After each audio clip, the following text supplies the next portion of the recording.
Digital ফকির বিয়ের আগে। এই জন্য তো আমাদের সমাজের শালীরা গান বানাইছে, গান বানায়নি? দুলা ভাই ও আমার দুলা ভাই আছে না, কি শয়তান চিন্তা করছে, হলুদিয়া পাখি সোনালি বরণ। দুলা ভাই আমি আপনাকে আজকে হলুদ দিতে আসছি, দুষ্টুমি করবেন না কিন্তু। আগে বলতে দুষ্টুমি করবেন না কিন্তু, তার মানে কত দুলা ভাই দুষ্টুমি করেন, দুষ্টুমি করলে আমার মজা লাগে।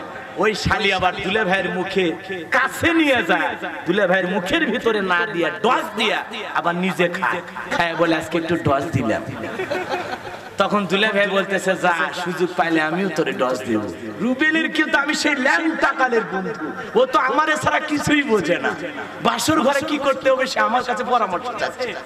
ওই মেয়ের গালে হলুদ দিবে, হাই রে বদমাইশ রে, হাই রে বদমাইশ, বিয়ের আগে সবগুলো দেখালো রে। গায়ে হলুদের নামে আমার সমাজে যে অনুষ্ঠান চলে, বলেন তো এটা কি জায়েজ আছে? জোরে বলেন জায়েজ আছে? কন্যা পক্ষের কয়েকজন মানুষ হলুদ রঙের শাড়ি পইরা টমটমের ঘোড়ায় চইরা ছেলের বাড়িতে আসছে হলুদ মাখানোর জন্য। আপনাদের এলাকায় আসে? আসে আসে, কি মজাই লাগে না বইয়ের আগে শালীদের ছোঁয়া পাওয়া। কোথা গন্ডা গে লুচ্চে দুলে ভাই আছে না? না খারাপ লাগবে আপনাদের, খারাপ লাগবে। এই জন্য তো আমাদের সমাজের শালীরা গান বানাইছে, গান বানায়নি? দুলা ভাই ও আমার দুলা ভাই আছে না? আমাদের সমাজের মানুষেরা বলে মানে দুলা ভাইকে নিয়ে এত রোমান্টিক গান বার হয়েছে। দুলা ভাই তো হেব্বি খুশি, কথা কর না। শোনেন শোনেন, বিয়ের অনুষ্ঠানের নামে কি হয়, গায়ে হলুদের নামে কি হয়। কন্যা পক্ষের কয়েকজন আসছে ছেলে পক্ষের বাড়িতে ছেলের গায়ে হলুদ মাখানোর জন্য, আবার মেয়ে পক্ষের কয়েকজন চলে গেছে, মানে ছেলে পক্ষের কয়েকজন চলে গেছে মেয়ের বাড়িতে মেয়ের গায়ে হলুদ দেওয়ার জন্য। বলেন তো হয় কি না? অর্থাৎ বিয়ে হবে শুক্রবার, বৃহস্পতিবারে যে অনুষ্ঠান হয় এর নাম হলো গায়ে হলুদ। সুবহানাল্লাহ। এই অনুষ্ঠানের নামে আমার দেশে যা হয়, হলুদের নামে ডিজে পার্টি, গান বাজনা, ছেলে মেয়ের অবাক নাচানাচি আছে না নাই? মেয়ে পক্ষের কয়েকজন সেজে গুজে এসেছে, আইসা দুলা ভাইটা কেমনে বসে আছে জানেন? লুঙ্গি পরছে, সাদা গেঞ্জি পরছে, আর একটা গামছা নিয়ে ফকিরের মতো প্লেট পাইলে বসে আছে। প্লেট পাড়া বুঝেন তো? আপনাদের এলাকায় আছে এক জায়গায় প্লেট নিয়ে এরকম বসে থাকে, এক প্লেটের পান আর এক প্লেট খালি। খালি যে এটা পূরণের আশা টাকা না, ধান্দা আছে না? ধান্দা আছে না? তখন ওই যে কন্যা পক্ষের যারা সাইজা গুইজা হলুদ রঙের হলুদ পাখি, কথা কন না কেন, হলুদিয়া পাখি সোনালি বরণ, দেখেননি একেবারে হলুদ শাড়ি পরে, বাপরে বাপ কি কায়দায় সাইজে গুইজা ছেলের বাড়িতে আসছে। আইসা ছেলেরে বলতেছে আপনি আমাকে চেনেন? আপনার যে মেয়ের সাথে বিয়ে হচ্ছে রুমি, ওই রুমির আমি খালাতো বোন। কি বোন? দুলা ভাই আমি আপনাকে আজকে হলুদ দিতে আসছি, দুষ্টুমি করবেন না কিন্তু। আগে বলতে দুষ্টুমি করবেন না কিন্তু, তার মানে কত দুলা ভাই দুষ্টুমি করেন, দুষ্টুমি করলে আমার মজা লাগে। কথা কন না কে? তোর আশা লাগবি কে? এই জায়গা তোরে আসার অধিকার দিয়েছে কে? ইসলাম দিয়েছে। বেয়াদব শালী, কথা কন না কে? তোরে তো পিঠের চামড়া তুলে ফেলে দিলেও মনে দুঃখ মিটবে না, কথা কন না কে?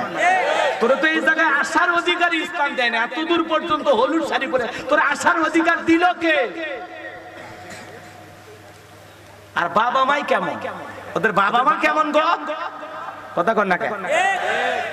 মেয়েটা এসে বলতেছে দুলা ভাই একটু গাল পাতেন, একটু হলুদ নিয়ে দুলা ভাইয়ের গালে একটু মালিশ করতেছে। আহ কি মজা, শালির গায়ে ছোঁয়া।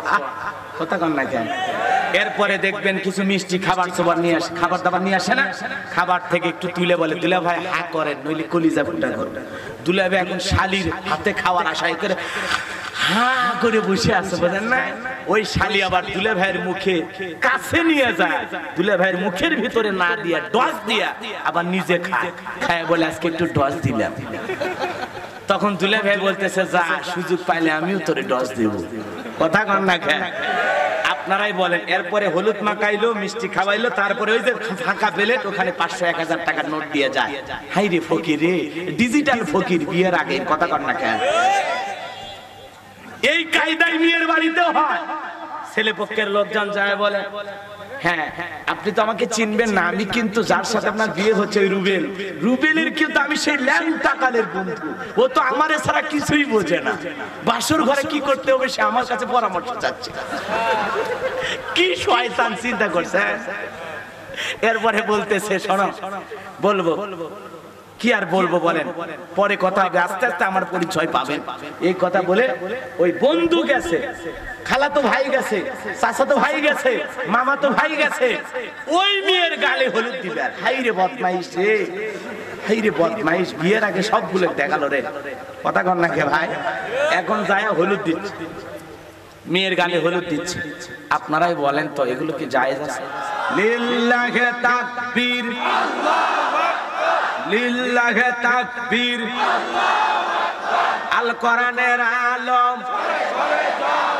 আল হাদিসের আলম, দুনিয়ার মুসলিম, দুনিয়ার মুসলিম,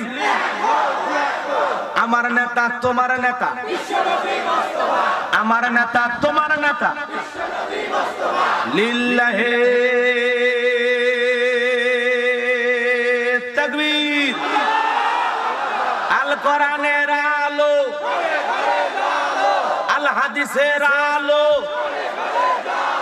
দুর্নীতির আলো।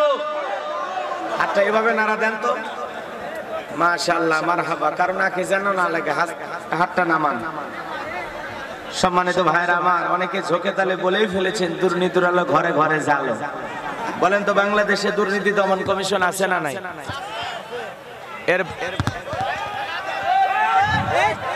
এরপরেও দুর্নীতি কমেছে নাকি ডিজিটাল কায়দায় বেড়েই চলেছে? দিন যত গড়াচ্ছে দুর্নীতির পাল্লা তত ভারী হচ্ছে। কথা বলেন ঠিক কিনা?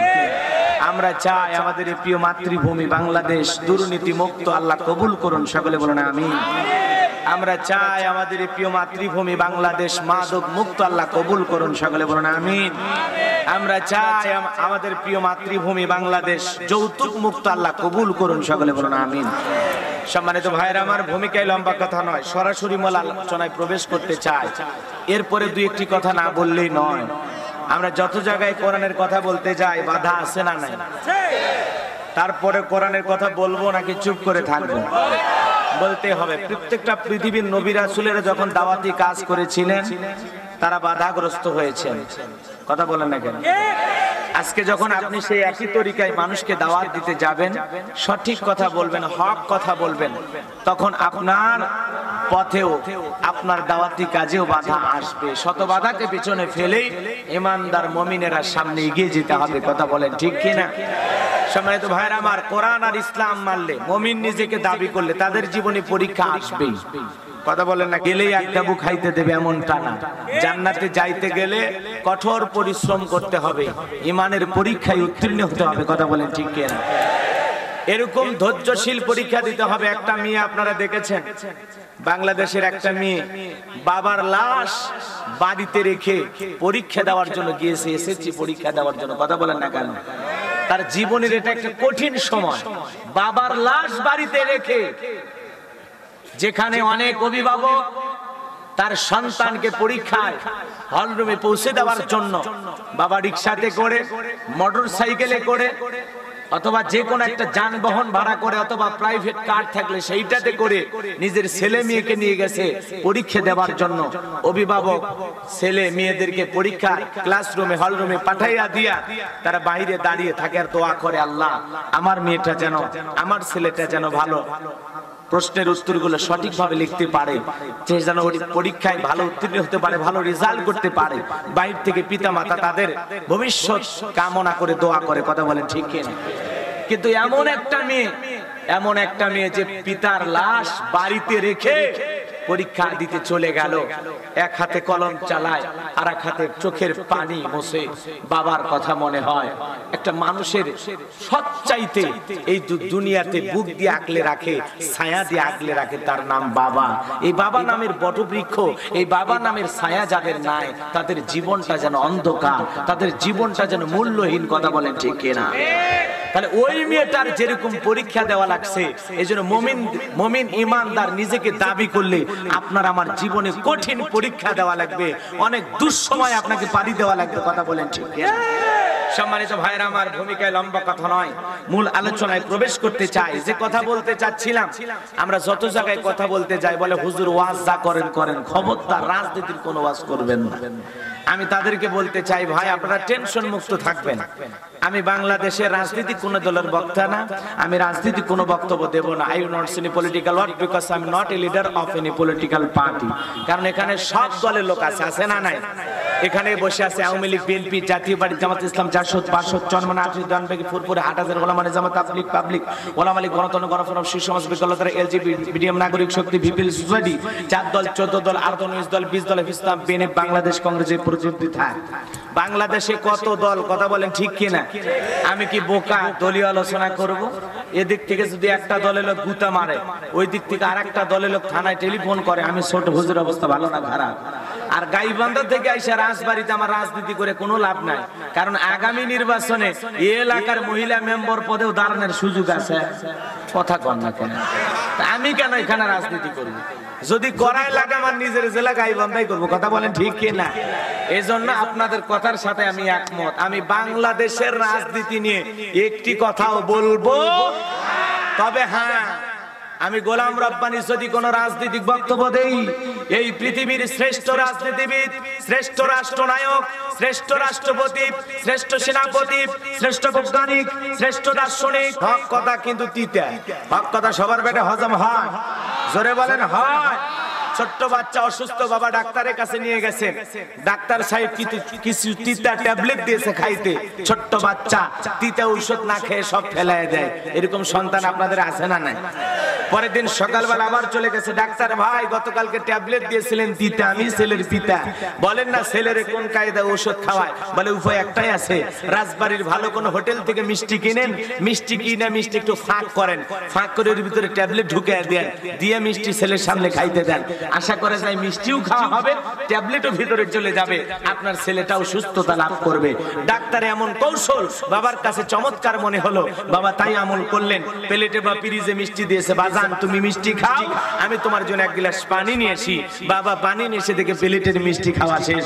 মনে মনে কয়েকবার সুবহানাল্লাহ আলহামদুলিল্লাহ বলে জিজ্ঞাসা করে, বাজান মিষ্টি খাইছো? ছেলে উত্তর করে বলে, হ্যাঁ আব্বা মিষ্টি খাইছি ঠিকই, কিন্তু মিষ্টির ভিতরে যে বিসি ছিল ওইটা খাইতে। আজকে সমাজের বাস্তবতা তাই। বলে হুজুর ওয়াজ করেন, কোনো সমস্যা নাই। আমরা যখন বলি তিবিয়ান লিকুল্লি শাই, মানব জীবন পরিচালনা করার জন্য রান্নাঘর থেকে পার্লামেন্ট পর্যন্ত যত নিয়ম নীতি দরকার দিয়েছেন বিশ্ব সরকার, তখন এক শ্রেণীর মুসলমানের কাছে এই কোরআন হাদিসের হক কথা, এই ট্যাবলেট মার্কা আলোচনা সহ্য হয় না। কথা বলেন ঠিক কিনা? কিন্তু মনে রাখবেন, মনে রাখবেন, আপনার কাছে ভালো লাগুক আর না লাগুক, আপনার একটা বিষয় মনে রাখবেন, সুদখোরের সামনে সুদের আলোচনা করলে ও খুশি হয়ে ভালো কোন হোটেল থেকে মিষ্টি নিয়ে এসে বলবে না গোলাম রব্বানী হুজুর হা করেন মিষ্টি খান। ও আর উল্টো বলবে, এই হুজুর এসে সুদের ওয়াজ কইরা আমার সুদের ব্যবসায় লালবাতি জ্বালাইছে। যারা ঘুষ খায়, দুর্নীতি করে, হারামখোর, ওদের সামনে ঘুষের ওয়াজ করলে ওরা খুশি না বেজা? যারা বেনামাজি, নামাজ পড়ে না, উষ্টা খায়ও আল্লাহকে সিজদা দেয় না, ওদের সামনে নামাজের ওয়াজ করলে খুশি না বেজা? যে মা বোনেরা বেপরদায় চলাফেরা করে, বুকে ওন্না পর্যন্ত নেয় না, জিন্সের প্যান্ট গেঞ্জি পরে রাস্তাতে হাইটে যায়, পিছন দিক দিয়ে তাকালে মনে দুটো সুপারি গাছ দাঁড়িয়ে আছে। এরকম বেহায়া বেপরদা নারীর সামনে পর্দার ওয়াজ করলে খুশি না বেজা? এক কথায় ওয়াজ যদি কারো বিপক্ষে চলে যায়, কিয়ামত পর্যন্ত সে বক্তার উপরে খুশি হতে পারে না। কথা বলেন ঠিক কিনা?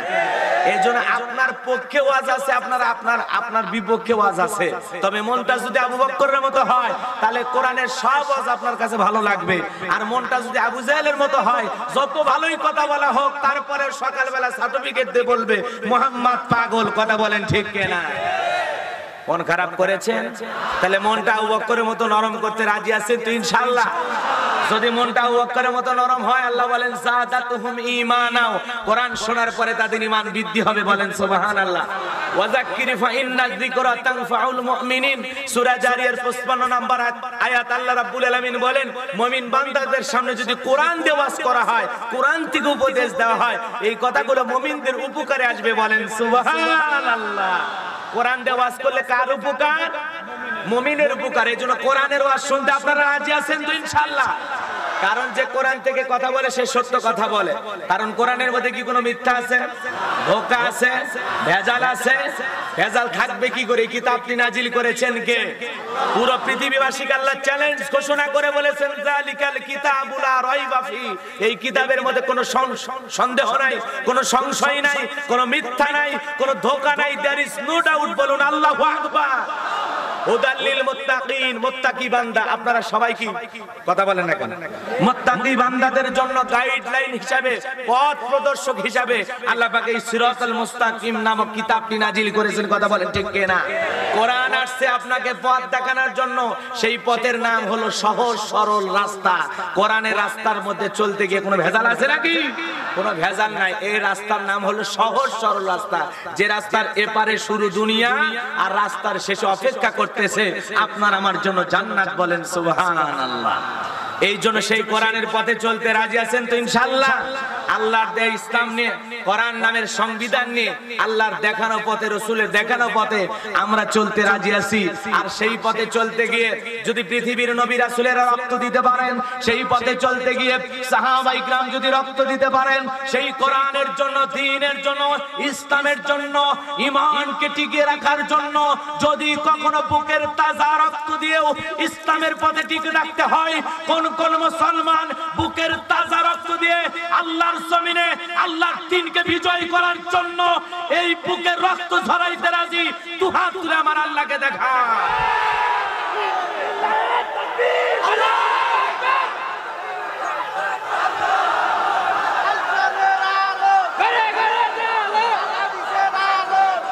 হাত খাড়া করেন, হাত খাড়া করেন, হাত টান টান করেন। লিল্লাহি তাকবীর।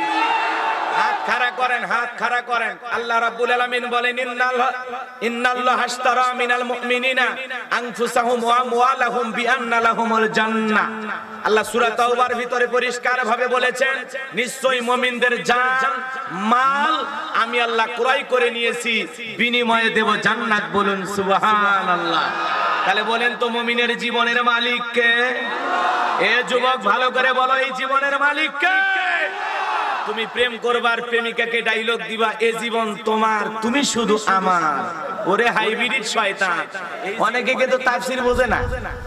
আবার কোরআন হাদিসের কাহিনী থাক আর না থাক, কান ধরে যদি বলা হয় পিসাম সামনের দিকে রওনা করলো, বিশাল একটা বাঘ জঙ্গল থেকে বের হলো, পিসাবকে দেখে জঙ্গলের বাঘটা সালাম দিল, আসসালামু আলাইকুম পীর বাবা। এইবার পিসাব দিকে বলে, বাবা রে, বাঘ হয়ে তুই আমারে সালাম দিলি, আমার জীবন ধন্য হয়ে গেল, আমি নদীটা পার হবো রে বাবা, আয় আয় একটু আমি তোর পিঠে চড়ি।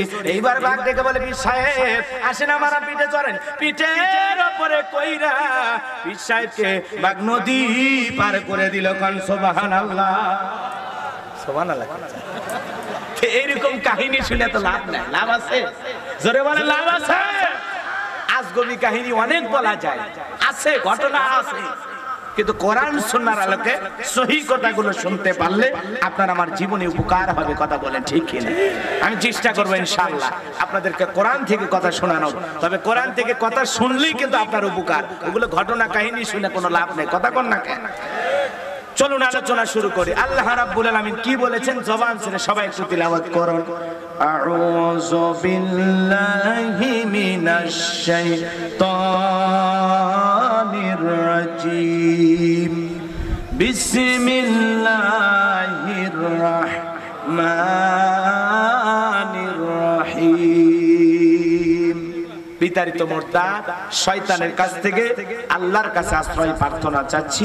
পরম করুণাময় সিন্ধু আল্লাহর নামে শুরু করছি। সূরার নাম ফুরকান। জোরে বলেন কি নাম? কি বলেছেন 63 নাম্বার আয়াতে? আল্লাহ শুনবেন না বাড়ি যাবেন? তাহলে জবান ছেড়ে সবাই তিলাওয়াতের শেষে আল্লাহু আকবার বলবেন তো ইনশাআল্লাহ।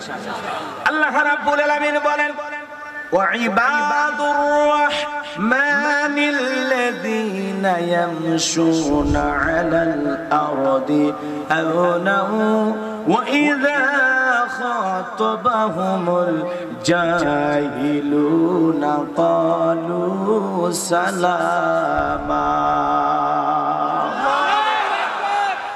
আল্লাহ রাব্বুল আলামিন বলেন, রহমানের বান্দা তো তারা আপনি আমি যে কার বান্দা হতে চাই, আল্লাহ রাব্বুল আলামিন তার আপন ভাষায় জানায়া দিয়েছেন আমরা কার বান্দা হব। কথা বুঝাইতে গিয়ে ছোট্ট একটা উদাহরণ আপনাদেরকে দিতে হবে। মনে করেন আপনি সারাটা দিন আমরা দুনিয়াতে কারো না কারো লোক, কারো না কারো বান্দা, কারো না কারো দল করি, এইভাবে আমরা পরিচয় দিয়ে থাকি। কথা বলেন ঠিক কিনা? কিন্তু উদাহরণ দেওয়ার জন্য বলতেছি, ভালো করে বুঝবেন, কথা না বুঝে ভুল বুঝবেন না। লোকটা হলো বাঙ্গি পার্টির লোক। কি পার্টির লোক? সারাদিন মিছিল করে বাঙ্গি পার্টি, বাঙ্গি পার্টি, বাঙ্গি মার্কা দেখিয়া ভোট দিবেন হাসিয়া। 2021 সাল বাঙ্গি মার্কার বিজয়ের কাল। জয়ের মালা পরবে কারা? বাঙ্গি মার্কার ভোটার যারা। সারাদিন বাঙ্গি মার্কার মিছিল কইরা রাতের বেলায় তরমুজ পার্টির অফিসে গেলে চা খাইতে দেবে। কথা কয় না, কথা কয় না। চা খাইতে দেবে, বসতে দেবে। বসতে দেওয়ার তো দূরের কথা, দূর করে তাড়িয়ে দিয়ে বলবে তুই তো তরমুজ পার্টির লোক না, তুই তো বাঙ্গি পার্টির লোক। তাহলে তুই কেন আমাদের অফিসে? এখান থেকে বের হয়ে যা। তুই থাকলে আমাদের অফিসের কলঙ্ক হবে, কারণ তুই একটা দলের লোক, আমরা আর একটা দলের লোক। এই কথাটা কেন বলতেছে? বোঝার জন্য বলতেছে, ভালো করে শোনেন। সারাটা দিন বাঙ্গি পার্টির স্লোগান দিয়া, বাঙ্গি পার্টির গেঞ্জি লাগায়া, বাঙ্গি পার্টির মিছিল কইরা রাতের বেলায় তরমুজ পার্টির অফিসে গেলে যেমন চা খাইতে দেবে না, বসতেও দেবে না, থাকার জায়গাও দেবে না, এমনকি তার অফিসের সামনে দাঁড়াইতেও দেবে না। সারাটা দিন আপনি শয়তানের বাঁকা পথে চলবেন, শয়তানের দেখানো রাস্তায় চলবেন, কোরআন সুন্নাহ মানবেন না, আল্লাহর হেদায়েতের পথে আপনি চলবেন না, শয়তানের দেখানো পথ মত গ্রহণ করবেন, সুদ ঘুষ জিনা ব্যভিচারে সব করবেন, হারাম উপার্জন করবেন, সব শয়তানের দেখানো পথ মত গ্রহণ করবেন, মানুষের তৈরি করা পথ মত গ্রহণ করবেন। আর মরার পরে আপনাকে আমাকে যখন কবরে শায়িত করা হবে, বিসমিল্লাহি ওয়া আলা মিল্লাতি রাসূলিল্লাহ বললেই কি রাসূলের দলের লোক হওয়া যায়, আল্লাহর প্রিয় বান্দা হওয়া যায়, আল্লাহর লোক হওয়া যায়? এমনটা কোশ্চিন কালেও সম্ভব নয়।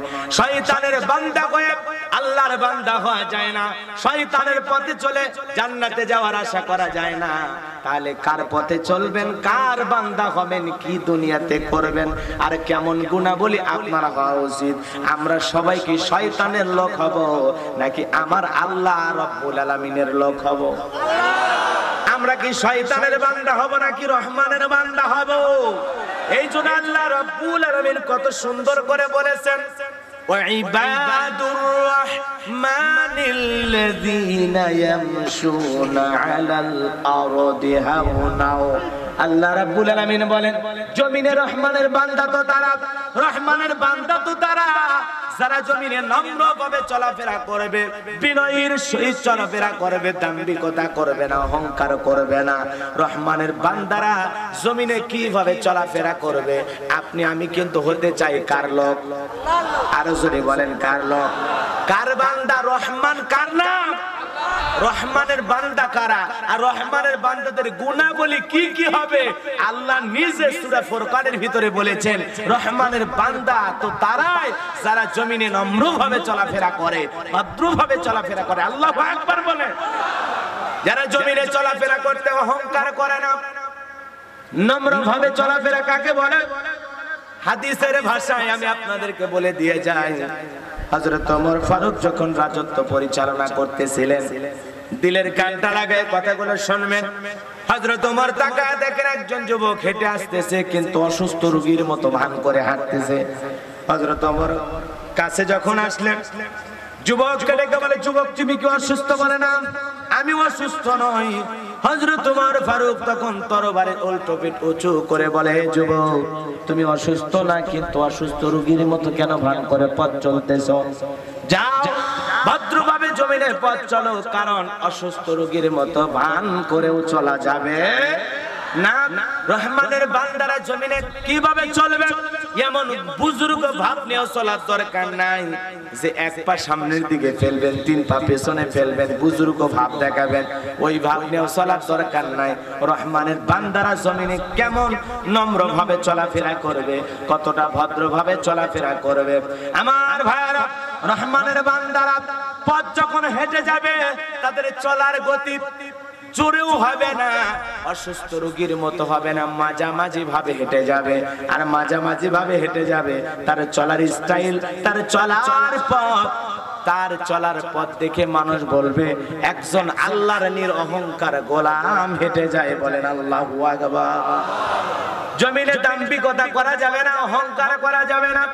লুকমান হাকিম তার কলিজার টুকরা সন্তানকে বলেছিলেন ওয়ালা তামশি ফিল আরদি মারহা, ক্ষমতার অহংকার দেখানো যাবে না।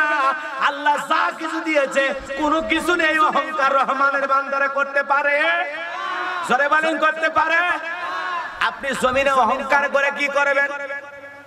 এই জমিনে কি আপনি লাথি মেরে জমিনটা ফাটায় ফেলতে পারবেন? কথা বলেন না কেন? আপনি কি অহংকার করে আল্লাহর জমিন থেকে দূরে কোথাও যা বাঁচতে পারবেন? আরো জোরে বলেন পারবেন নাকি? এই জন্য ভাইরা আমার, অহংকার করা যাবে না। অহংকার করে আপনি আমি ধ্বংস হয়ে যাব। অহংকার করলে আপনার আমার লস। আর অহংকার দুনিয়াতে করা যাবে? আরো জোরে বলেন করা যাবে? করা যাবে?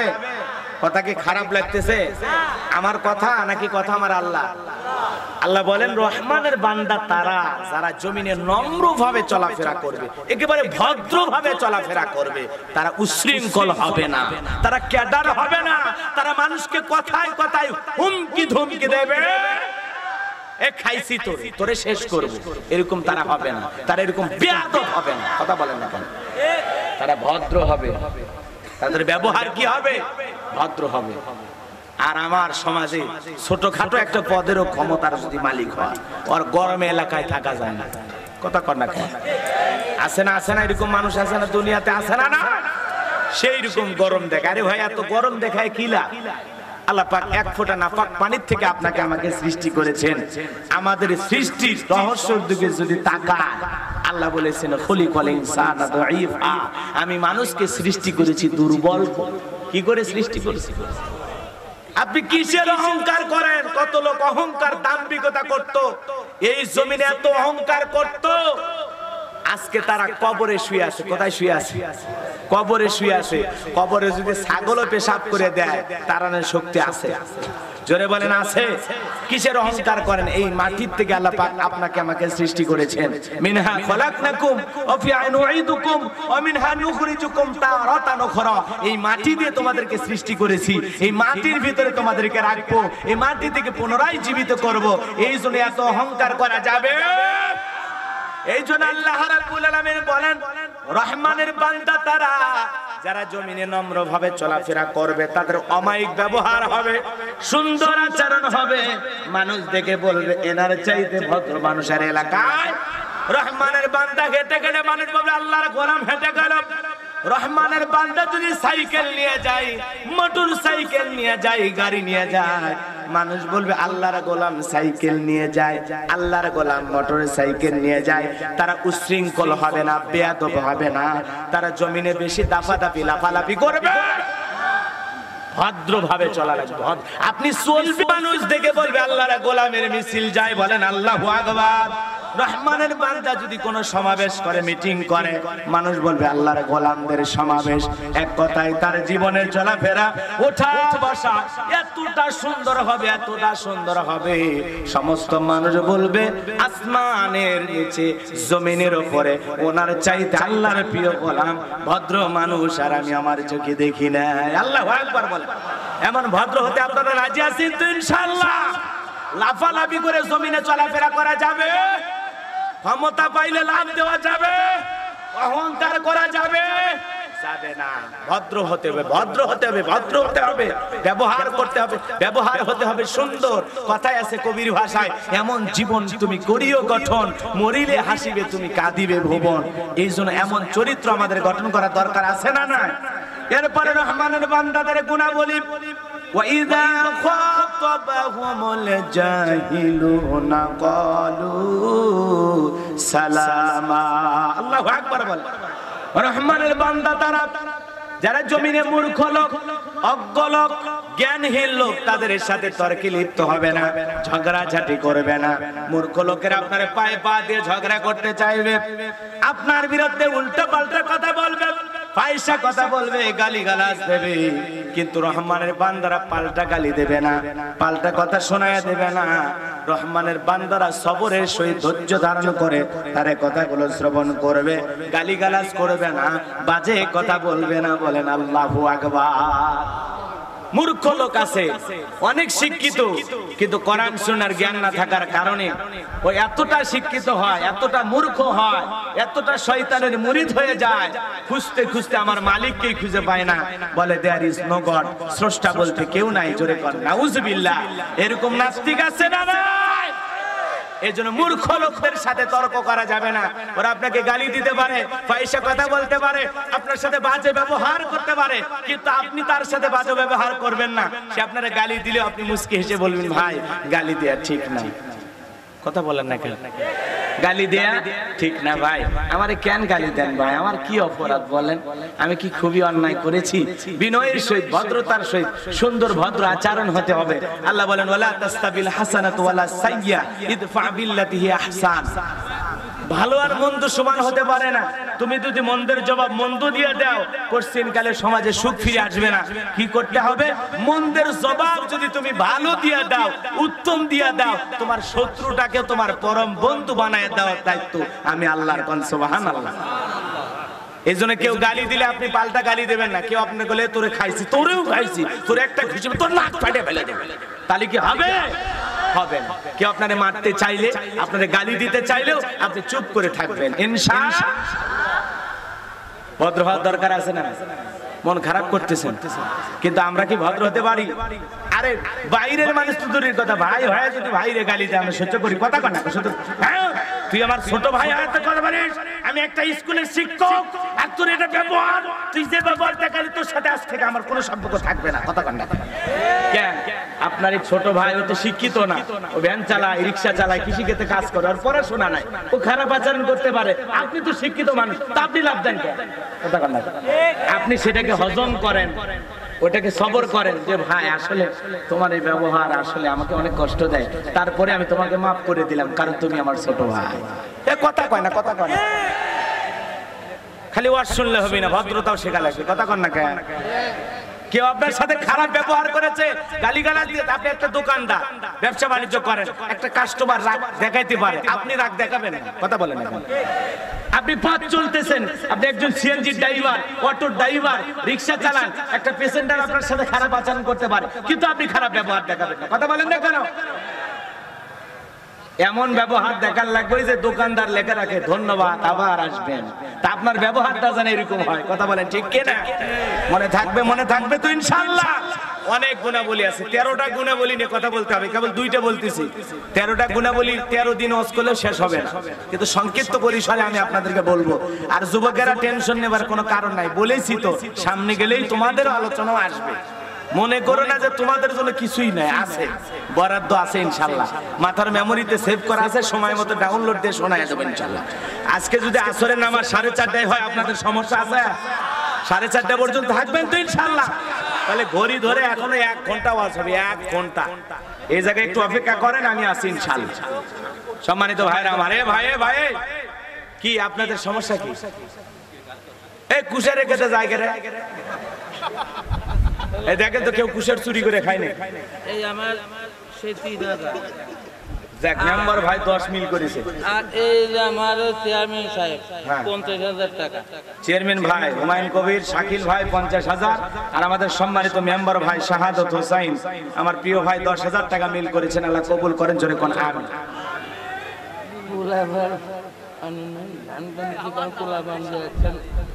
দেখেন মেম্বার মানুষ হয়ে করছে হুজুর গান কর, এটা সহ্য করা যায়? আসলে আপনারা কি মনে করেন আমি গান গাওয়া বক্তা? মানুষ আসলে কি জানেন, ওই যে টিকটকে দেখা মানুষ মনে করে কমেডিয়ান বক্তা, মানুষ মনে করে হয়তো হাসি তামাশার বক্তা, কিন্তু আসলে তা না। তো প্রেক্ষাপট বুঝাইতে গিয়ে ওই যে যখন দেশে দুর্নীতি ধরা পড়লো, পাপিয়া গ্রেফতার হলো, তখন একটু প্রেক্ষাপট বুঝাইতে গিয়ে বলছিলাম কি বোঝেননি? আখ খেতে ছাগল বন্দি, শোনেন না? শোনেন না? মনে আছে না আপনাদের? ওই বুঝাইতে গিয়ে আমি বলছিলাম, মিলে যায়নি, মিলে যায়নি। হ্যাঁ পাপিয়ের মোবাইলে নেতারা বন্দি ভিডিও হইল ফাঁস। সখী গো নেতাদের মন ভালো না। কথা কন না কে? ওইটা তো প্রেক্ষাপট বুঝাই দিকে বলছিলাম। ওর মোবাইলে যে সবার সাথে ছবি। কথা কন না কে? জিনিসও একটা যায়।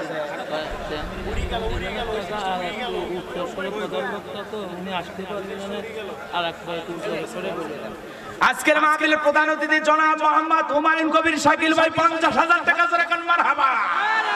আল্লাহ দান কবুল করুক জোরে কোন আমিন। সম্মানিত ভাইরা, আল্লাহ আল্লাহ পরে ওয়াজ করি ভাই, ওয়াজ করি। আপনার কাছে আজান শুনতে চাই। আচ্ছা পরে পরে এগুলো পরে শোনেন। আমি যে কোনো আলোচনা করছি প্রেক্ষাপট বুঝাইতে গিয়ে কথা প্রসঙ্গে। কিরণমালার মানে কিরণমালার একটা গান শুনছে মানুষকে, হুজুর কিরণমালার গান কয় না। আরে ভাই ওই জায়গা তো যাওয়া লাগবে। স্টার জলসার যখন ওয়াজ করছি তখন, মহিলাদের যখন আলোচনা করছি সেই সময়। একটু থাকেন দেখি তো, সবই বলবো তো। কিন্তু আমি আগে পয়েন্টগুলো আপনাদেরকে একটু বুঝাই, আপনারা বোঝেন আগে যে না হুজুরের টক ঝাল মিষ্টি সব আছে। কথা কন না কেন? খালি ওইরকম মনে করেন গানের বক্তা মনে করেন না, কমেডিয়ান বক্তা মনে করেন না, সব আছে ইনশাল্লাহ। যেহেতু মাইক ধরছি, মাথায় টুপি পরছি, দাড়ি রাখছি, গায়ে লম্বা পাঞ্জাবি পরছি, মাদ্রাসায় লেখাপড়া করছি, আল্লাহ পাক যতটুকু ইলম জ্ঞান যোগ্যতা দান করেছেন তার আলোকে, কোরআন সুন্নাহর আলোকে কথা বলতে পারি ইনশাআল্লাহ। আপনি যদি মনে করেন যে কোনো বিষয়ের উপর লিখে দিবেন যে হুজুর এই বিষয়ে ওয়াজ করেন, এই জায়গায় বসে আমি সেই বিষয়ের উপর ওয়াজ করে যাব ইনশাআল্লাহ। আল্লাহ পাক এতটুকু যোগ্যতা আমাদের দিয়েছেন। আমাদের কিছুই নাই, আমাদের কথা বলার শক্তি নাই। কথা বলান কে? ইলম আর জ্ঞান দান করেন কে? قالوا سبحانك لا علم لنا الا ما علمتنا انك انت العليم الحكيم। বলুন সুবহানাল্লাহ। জ্ঞানের ভান্ডার কে আর কাছে?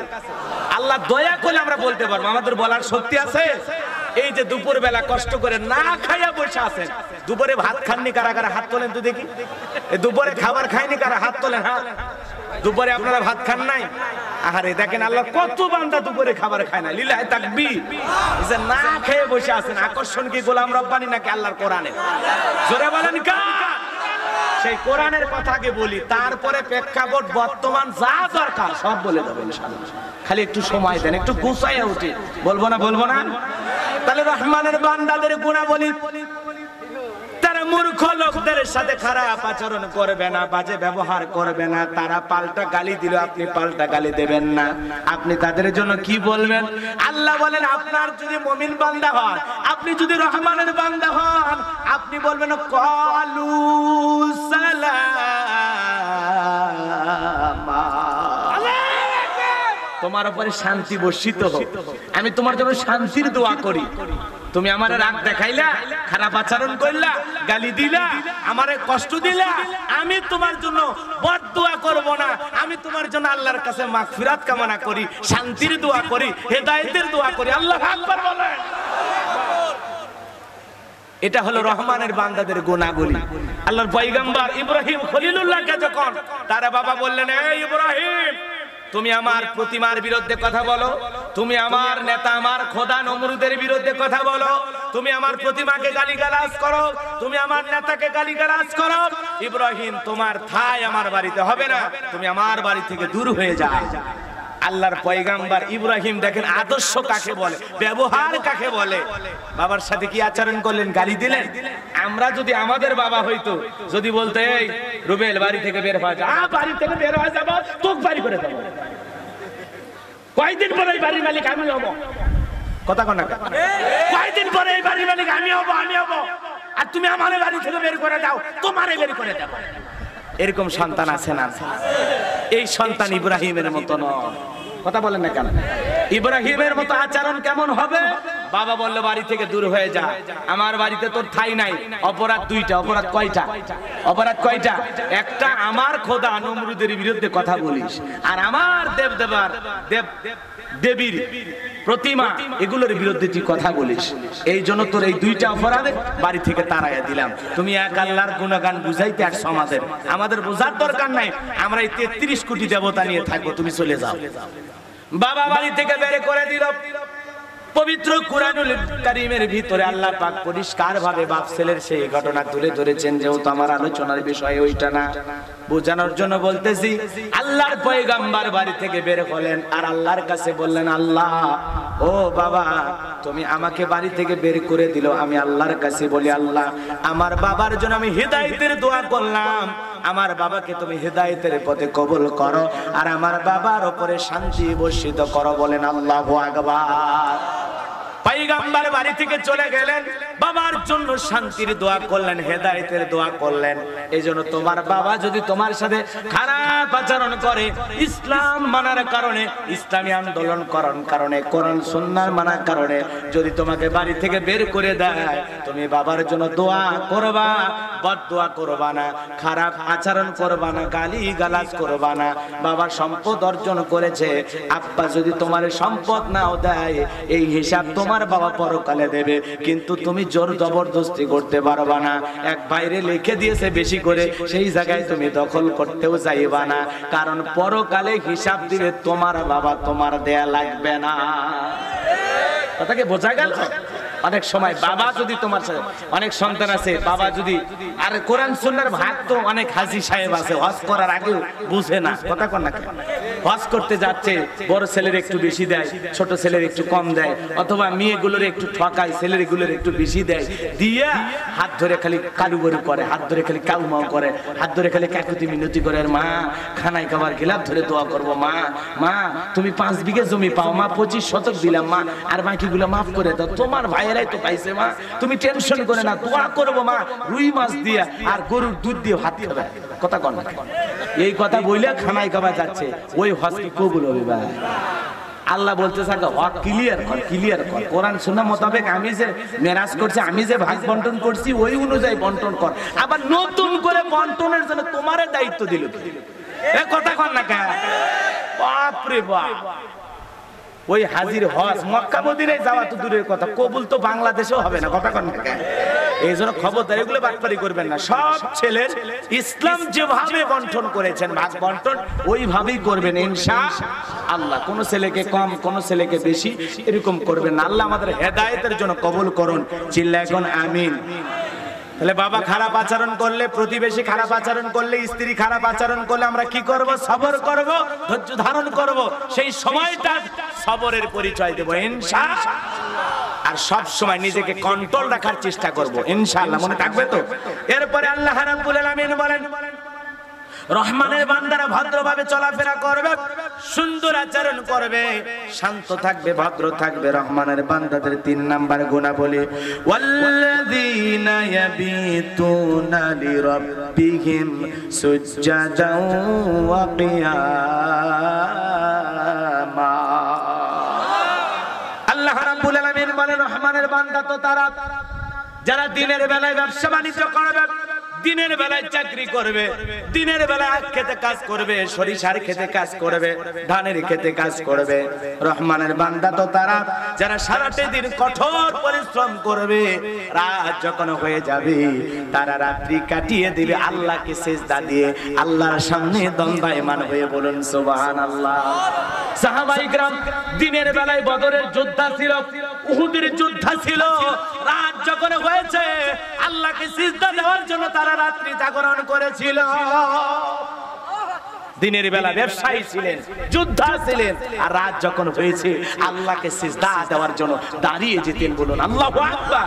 এইজন্য আল্লাহ বলেন, আল্লাযীনা ইয়াবিতুনা লিরাব্বিহিম সুজদাও ওয়া কিয়ামা। রহমানের বান্দারা যারা রাতের তৃতীয় অংশে রাত্রি জাগরণ করে ইবাদত করে, রাত্রি জাগরণ করে আল্লাহকে সিজদা দেয়, কারণ হলো দিনের বেলায় সালাত আদায় করতেছেন মানুষ দেখে, দান করতেছেন মানুষ দেখে, যাকাত দিতেছেন মানুষ দেখে, হজ করতেছেন মানুষ দেখে, এতিম মিসকিনকে খাওয়াচ্ছেন মানুষ দেখে। কিন্তু রাতের তাহাজ্জুদের সালাত, গভীর রাতের সালাত, গভীর রাত্রির নফল ইবাদত মালিকের দরবারে কতটা পছন্দের তুমি তো জানো না রে যুবক। দিলের কানটা লাগায় শোনো, এক কম্বল নিচে প্রিয়তমা স্ত্রীর সাথে তুমি ঘুমাইলা, রাত্রি যখন 2টা 3টা বেজে গেল, প্রিয়তমা স্ত্রী আরামের বিছানা ছেড়ে কম্বলের কনকনে ঠান্ডার সেই প্রিয় কুসুমটা ছেড়ে আপনি আল্লাহকে সিজদা দেওয়ার জন্য সুন্দর করে ওযু বানাইলেন, যাই নামাজ পড়ে বাড়ির ভিতরে আল্লাহকে সিজদা দেওয়ার জন্য দাঁড়িয়ে গেলেন। এ যুবক, প্রেম তো করতে মনে চায়, প্রেম করবা কার সাথে তুমি তো জানো না রে যুবক। দুনিয়ার প্রেমিকার সাথে প্রেম করলে ওরা ছেকা দেয়, ওরা প্রতারণা করে, ভালো মতো গিফট দিতে পারলে পাশে থাকে, আর গিফট দিতে কম বেশি হয়ে গেলে বলে তোমার মতো গিফটার সাথে আমার জীবন চলবে না, তোমারে ছেকা দিয়া বেকা বানায় অন্যদিকে চলে যায়। কিন্তু এমন মালিকের সাথে প্রেম করো, এমন এক সৃষ্টিকর্তার সাথে প্রেম করো যার সাথে প্রেম করলে লাভ আর লাভ, যিনি কোনোদিন প্রেম করলে তোমারে ঠকাবে না, সেই মালিকের সাথে প্রেম করা লাগবে। রাতের আধারে 2টা 3টা যখন বেজে যাবে, সুন্দর করে ওযু বানাইয়া গভীর রজনীতে মালিককে সিজদা দেওয়ার জন্য যখন দাঁড়িয়ে যাবারে যুবক ভাই, ওই যে ইবাদত, ওই যে সিজদা, ওই যে সালাত, এটা কাউকে দেখানোর উদ্দেশ্য নয়। রাত 2টা 3টার দিকে মানুষ ওঠে আল্লাহকে দেখানোর জন্য, শুধু আল্লাহর সন্তুষ্টি অর্জনের জন্য শুধু। এটার দুনিয়ার কোনো মানুষকে দেখানোর জন্য ইবাদত হয় না। এই ইবাদত পার্সোনাল ভাবে বান্দা আর মালিকের মাঝে, মনিবার গোলামের মাঝে একটা ভালোবাসার সৃষ্টি করে দেয়। বলেন আল্লাহু আকবার। এই জন্য আমরা প্রেম করবো গভীর রাত্রে কার সাথে? আল্লাহর সাথে প্রেম করবে। এই যুবক, মালিককে সিজদা দিতে হবে। গভীর রজনী যখন হয়ে যায়, ওই আসমানের মালিক আরশে আজিম ছেড়ে প্রথম আসমানে চলে আসে আমার আল্লাহ। প্রথম আসমানে এসে আমার মালিক দেখ দেয়, কে আছো গুনাহগার, আমার কাছে গুনাহ মাফ চাও, আমি তোমার গুনাহ মাফ করে দেব। সুবহানাল্লাহ। কেমন আল্লাহ পাইছি, কেমন আল্লাহ পাইছি। বান্দা গুনাহ করে আর মালিক গুনাহ মাফ করে দেওয়ার জন্য বান্দারে ডাক দেয়, ও বান্দা গুনাহ করছো, অপরাধ করছো, অন্যায় করছো, বান্দা আসো আসো, ফিরে আসো, তওবা করো। ইয়া আইয়ুহাল্লাযিনা আমানু তুবু ইলাল্লাহ। এই ইমানদার বান্দা, ভুল করেছো, অপরাধ করেছো, অন্যায় করেছো, আসো তওবা করো, তওবা করো, তওবা করো, ফিরে আসো, তোমার গুনাহগুলো গভীর রাতে মাফ চাও, আমি আল্লাহ তোমার গোপনের গুনাহ গোপনে মাফ করে দেব। কোন সুবহানাল্লাহ। দুনিয়াতে অপরাধী খোঁজা হয় শাস্তি দেবার জন্য, আমার আল্লাহ এমন এক আল্লাহ, আমার আল্লাহ আপনারে খোঁজে, গুনাহগার বান্দাকে খোঁজে মাফ করে দেওয়ার জন্য। বান্দা যখন গুনাহ মাফ চায়, মালিক কতটা খুশি হয় তোমরা তো জানো না রে যুবক। হাদিসের ভাষায় এমন ভাবে এসেছে, একটা মানুষ মরুভূমিতে উটটা হারায় ফেলল, ওই লোকটা ঘুম থেকে উঠে দেখে উট নাই, কিছুক্ষণ পরে যদি আবার উটটা ফিরে যায়, ওই হারানো উটটা ফিরে পাওয়ার পর ওই মানুষটা যতটা খুশি হয়, কোন গুনাহগার বান্দা যদি গুনাহ ছেড়ে তওবা করে আল্লাহর দিকে ফিরে আসে, আমার আল্লাহ ওই বান্দার প্রতি তেমনি খুশি হয়ে যায়। সুবহানাল্লাহ। এই জন্য যুবক, রাতের বেলায় সিজদা দিয়ে মালিকের কাছে গুনাহ মাফ চাবো। ও আল্লাহ, এই অপরাধ করছি, এই অন্যায় করেছি, দুনিয়ার কেউ জানে না, ওই গুনাহ করার সময় কেউ সাক্ষী ছিল না রে মালিক, তুমি তো আলিম বিযাতিস সুদূর, ইন্নাল্লাহা লাতীফুন খবীর। ও আল্লাহ, সব খবর তো তুমি জানো, গোপনের খবর তোমার কাছে আছে, প্রকাশের খবর তোমার কাছে আছে, কোন খবর তো তোমার অজানা যায়নি মালিক। ও মালিক, আমার গুনাহগুলো মাফ করে দাও। আল্লাহ প্রথম আসমানে এসে রাতের 3য় অংশে শেষ ভাগে এসে ডাক দেয়, কে আছো গুনাহগার, গুনাহ মাফ চাও, আমি গুনাহ মাফ করে দেব। কে আছো অভাবগ্রস্ত, এই বান্দা রিজিক নাই, তাহাজ্জুদের সালাতে দাঁড়াও, মালিকের কাছে চাও। ও আল্লাহ, আমার মেয়েটার বিয়ে হয় না, ও আল্লাহ আমার ছেলেটার চাকরি হয় না, ও আল্লাহ ছেলেটা বিদেশে যেতে পারতেছে না, ও আল্লাহ ছেলেটা পরীক্ষা দেয়, ভালো রেজাল্ট করায় দিও। ও আল্লাহ, আমার বিবির গর্ভে সন্তান আছে না, রাত্রি জাগরণ করে মনের যা যা আছে মালিকের কাছে বলো। বিশ্বাস করো রে যুবক, বিশ্বাস করো, তোমার ভাগ্যের উন্নতি এমন ভাবে আল্লাহ দেবে যা তুমি কল্পনাও করতে পারবা না। তুমি যতটা চাইবা তার চাইতে বেশি বেশি আমার আল্লাহ তোমারে দিয়ে দেবে। কিন্তু চাওয়া লাগবে, কাটতে হবে, মালিকের কাছে ধর্ণা দিতে হবে। রাতের বেলায় ঘুমাইয়া কাটাইলে পাইলে হবে না রে যুবক। এই ঘুম আমরা জান্নাতে গিয়ে পারবো, এই ঘুম আমরা আনন্দ ফুর্তি জান্নাতে গিয়ে করব। এই ঘুম আমরা কবরে যায় ঘুমাবো, আমরা দুনিয়াতে ঘুমাবো কম। কথা বলেন না কেন? সারাদিন ব্যস্ত থাকি, মালিকের সাথে সিজদা দিতে পারি না। আল্লাহর একজন বান্দী ছিল দাসী, মানুষের বাড়িতে কাজ করত। ওই দাসী সারাটা দিন কাজকর্ম করত, রাত যখন হয়ে যেত সারাটা রাত মালিককে দিয়ে দিত, সিজদা দিত আর সালাত আদায় করত। একদিন হঠাৎ করে তার মালিক দেখে ফেলেছে। ওই মেয়েটা আল্লাহর কাছে দোয়া করে বলে, আল্লাহ আমি দিনের বেলায় দুনিয়ার মনিবের কাজ করি, ও আল্লাহ তোমারে ডাকতে পারি না। দিনটা দিয়েছি দুনিয়ার মনিবকে, আর আমি রাতটা দিয়েছি তোমার মতো মালিককে। ও আল্লাহ, ও আল্লাহ, আমি যে রাত্রি জাগরণ করি তোমার সাথে প্রেম করি, তোমার আমার গোপন প্রেম একজন দেখে ফেলাইছে। ও মালিক, যত তাড়াতাড়ি পারো আমারে দুনিয়ার থেকে তুমি উঠায়া নিয়ে যাও। আল্লাহর বান্দী এমন ভাবে দোয়া করেছে, আল্লাহ পাক তার দোয়াকে কবুল করে ফেলেছে। বলেন সুবহানাল্লাহ। এই জন্য দিনটা তোমরা কর্মব্যস্ততার মধ্যে কাটায় দেই, মালিককে ডাকার তেমন সুযোগ হয় না। আসরের নামাজের সময় 4 রাকাত ফরজ পড়ি, ওখানে আধা ঘন্টা বসে থাকতে পারি না, কারণ আমার দোকানদারি আছে, ব্যবসা বাণিজ্য আছে, কর্মব্যস্ততা আছে। আমি জোহরের সালাত আদায় করতে গিয়ে 2 ঘন্টা মসজিদে থাকতে পারি না, কারণ জোহরের সালাত আদায়ের পরে আমার খেতে খামারে কাজ করতে হয়। এই জন্য রাতটাকে বেছে নিতে হবে মালিকের সাথে প্রেম করার জন্য।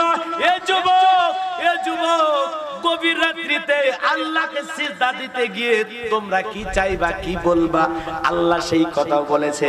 তাহলে রহমানের বান্দারা রাত্রি জাগরণ করে সিজদা দেবে আল্লাহকে খুশি করার জন্য। রাত্রি জাগরণ করে দণ্ডায়মান থাকবে আর নিজের জীবনের সব কিছু বলবে কার কাছে? জোরে বলেন, কার কাছে? এ যুবক, তোমরাও রাত কাটাও, তবে সিজদা দিয়া না।